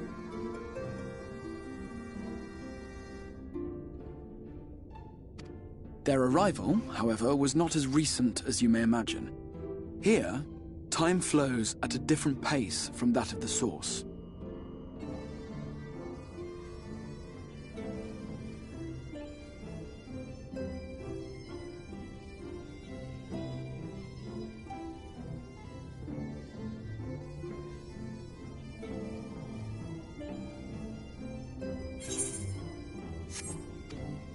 In the space of a single hour in your home world, an entire year might pass in the First, and the reverse could also be true.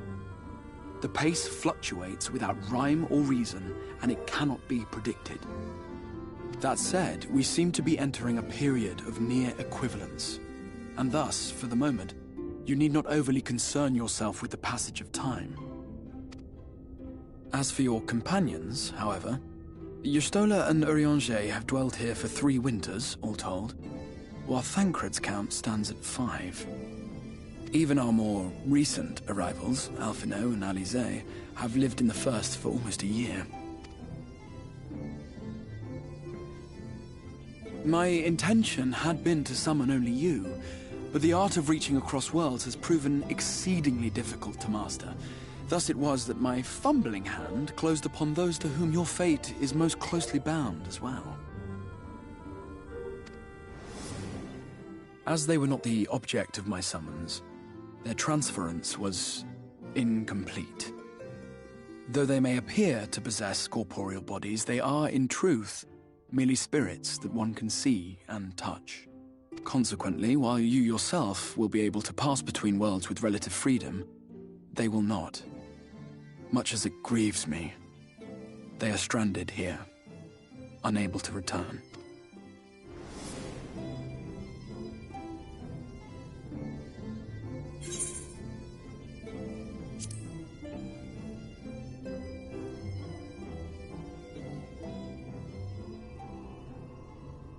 We spent every waking hour searching for a way to reverse the summoning. In the beginning, at least. As you may have surmised, however, our efforts met with little success. And then we all but abandoned the endeavor once Urianger shared with us the vision he had witnessed during his journey through the rift. In that chaotic no-man's land between realms, time and space warp and blend in unexpected ways. What Urianger saw was the future. That which would one day come to pass. In his vision of tomorrow, the First was rejoined with the Source.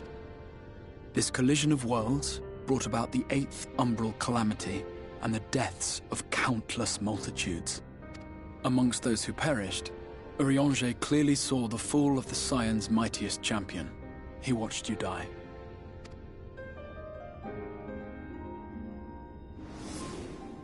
And thus did the Scions embrace their exile, and began searching this world for a means to forestall the coming catastrophe in yours.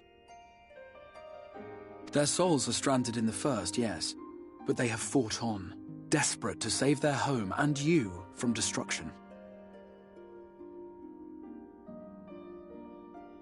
Nor have their efforts been in vain, for it was they who finally established that the elimination of the Sin Eaters will indeed serve to prevent the calamity.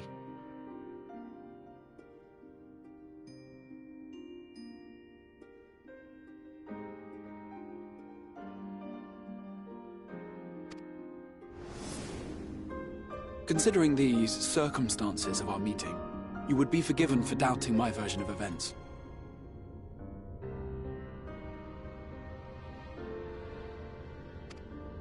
And so, before all else, I would suggest you track down your comrades and hear the tale from their lips. I shall of course be happy to assist in these reunions, and You need not make any decisions regarding your involvement until you are certain of where you stand. Meanwhile, I promise I will not rest until I have found a way to help your friends return home. What say you? Have I earned your trust for the moment?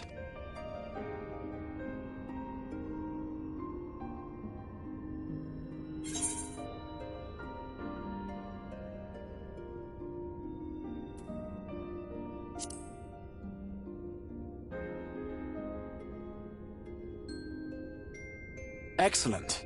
You will not regret this. With that settled, we shall have to see about getting you ready for the road. Traveling across the rift has no doubt left you weary. I will arrange for a room where you might rest in comfort. While it's being prepared, perhaps I can show you around.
This is the Musica Universalis, the commercial heart of the Crystarium.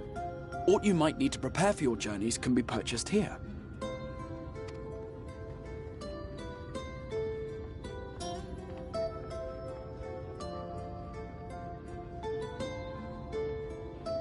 Ah, yes. You must be curious about the currency. Fear not. The gil you carry will serve you well enough. Each nation once minted its own coins, but 'twas all a jumbled mess following the flood. After much debate, the local merchants eventually elected to revert to the old ways, wherein a coin's value was decided by the worth of its metal.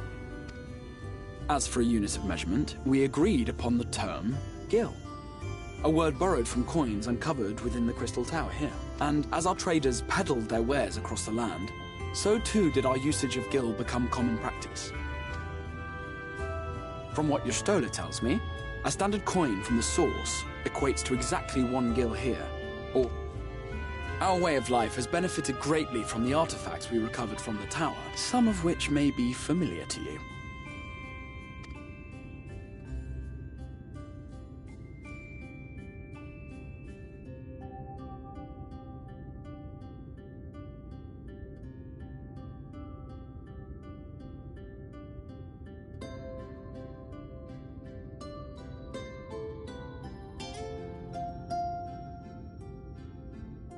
But I fear it would not be practical for us to provide everything to which you are accustomed. You shall need a means to access the commodities of your homeworld.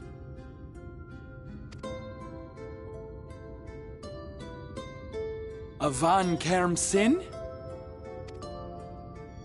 Yes, I'm here! Of course I'm here! What amusements do you have for me today? My dear Feo Ul, paragon of pixie kind. For you, I have the most vital task.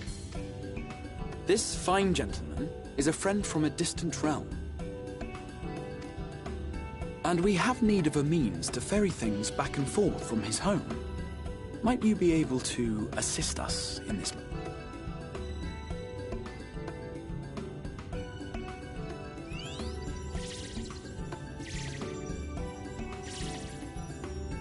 You came from beyond, didn't you? From beyond the rift. How wonderfully exciting. What a brave and reckless and marvellous thing you did. You've the heart of a pixie, you do. After careful consideration, I have decided to grant you my assistance. Make a pact with me and the fun can begin. But answer me this, traveller. Did your garments come with you when you crossed over? Your teeth? Your nails?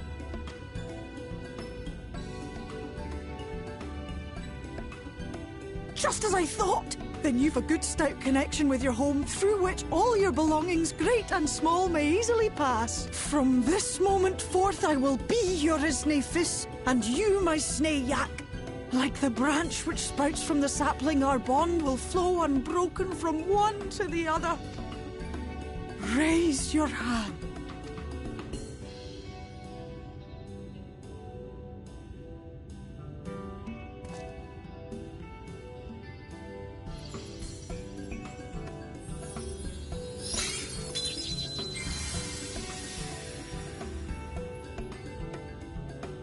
Tis done. We are bound now, dearest sapling. Come then. Make your request. Tell me your desire. I wish to visit this world of yours. Mayhap her message to your friends in the Source to inform them of your safe arrival.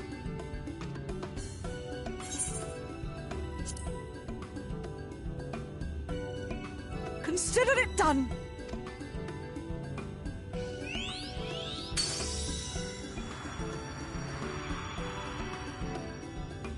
As you heard, that was Feo Ul of the Pixies.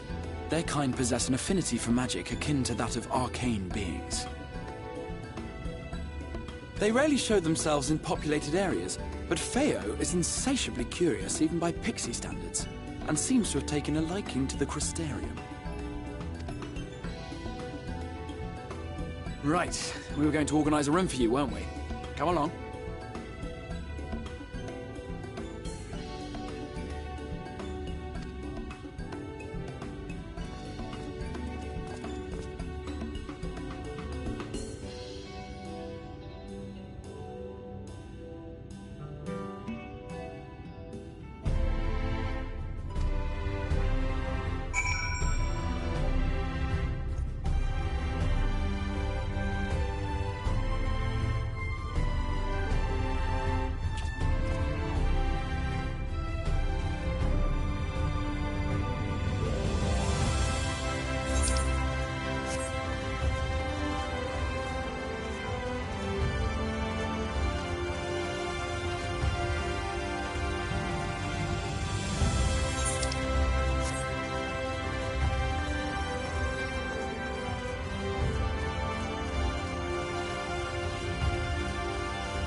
I know you.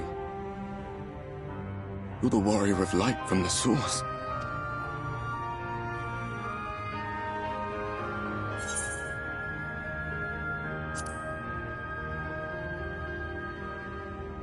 What?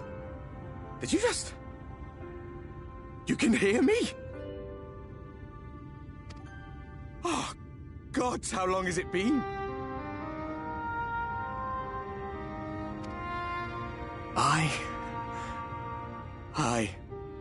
That was what I called myself in your world. The warrior of darkness.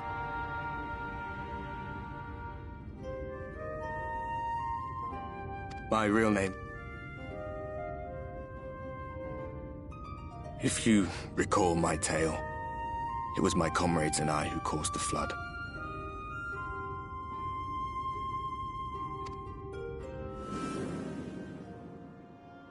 We thought our home doomed. And so we listened to the Ascians. Let them guide us to the source, and tried to hasten their goddamned ardor.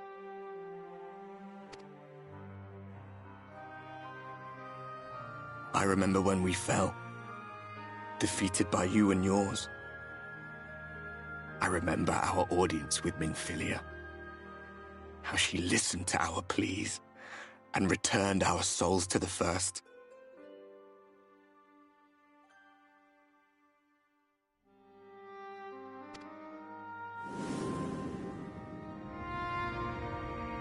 The flood was poised to swallow Norvrant.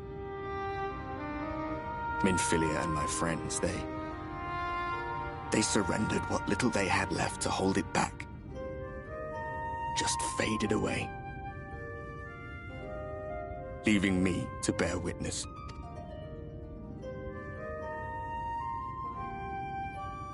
Tell me, do you know the year? How much time has passed since we caused the flood?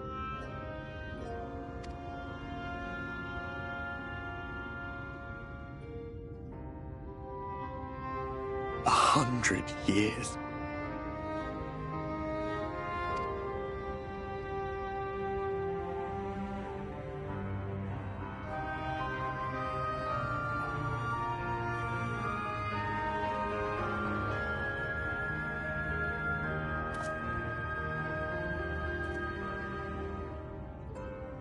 My hands find no purchase. My gestures catch no eye, and my pleas, be they whispered or screamed, reach not a single ear.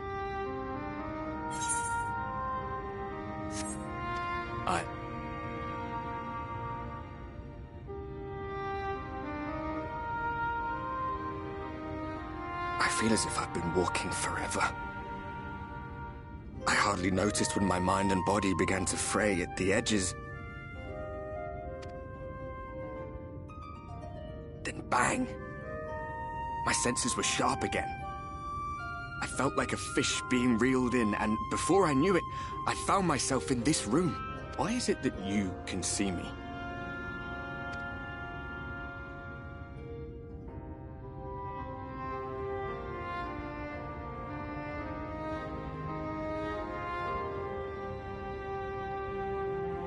You were summoned to save the first. A waste of time. This world is beyond saving, like those who tried to save it. Muddled as my mind may be, I've not forgotten that. But if fate has brought me to you, the one person in this God's forsaken world who can see and hear me, then perhaps there is a reason I endured. If I can find out why I was left behind, then maybe I can bring this journey of mine to an end.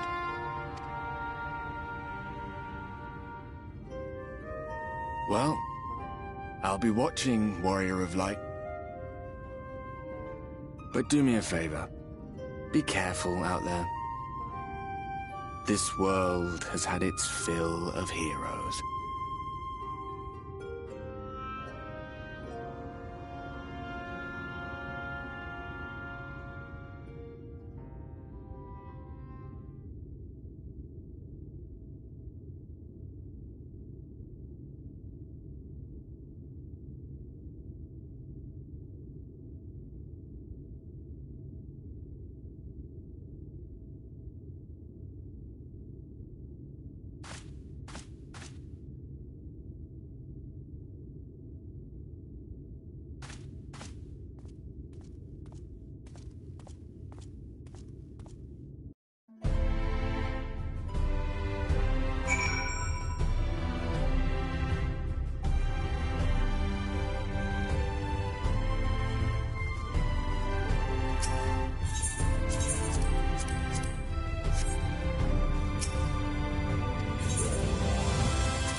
again.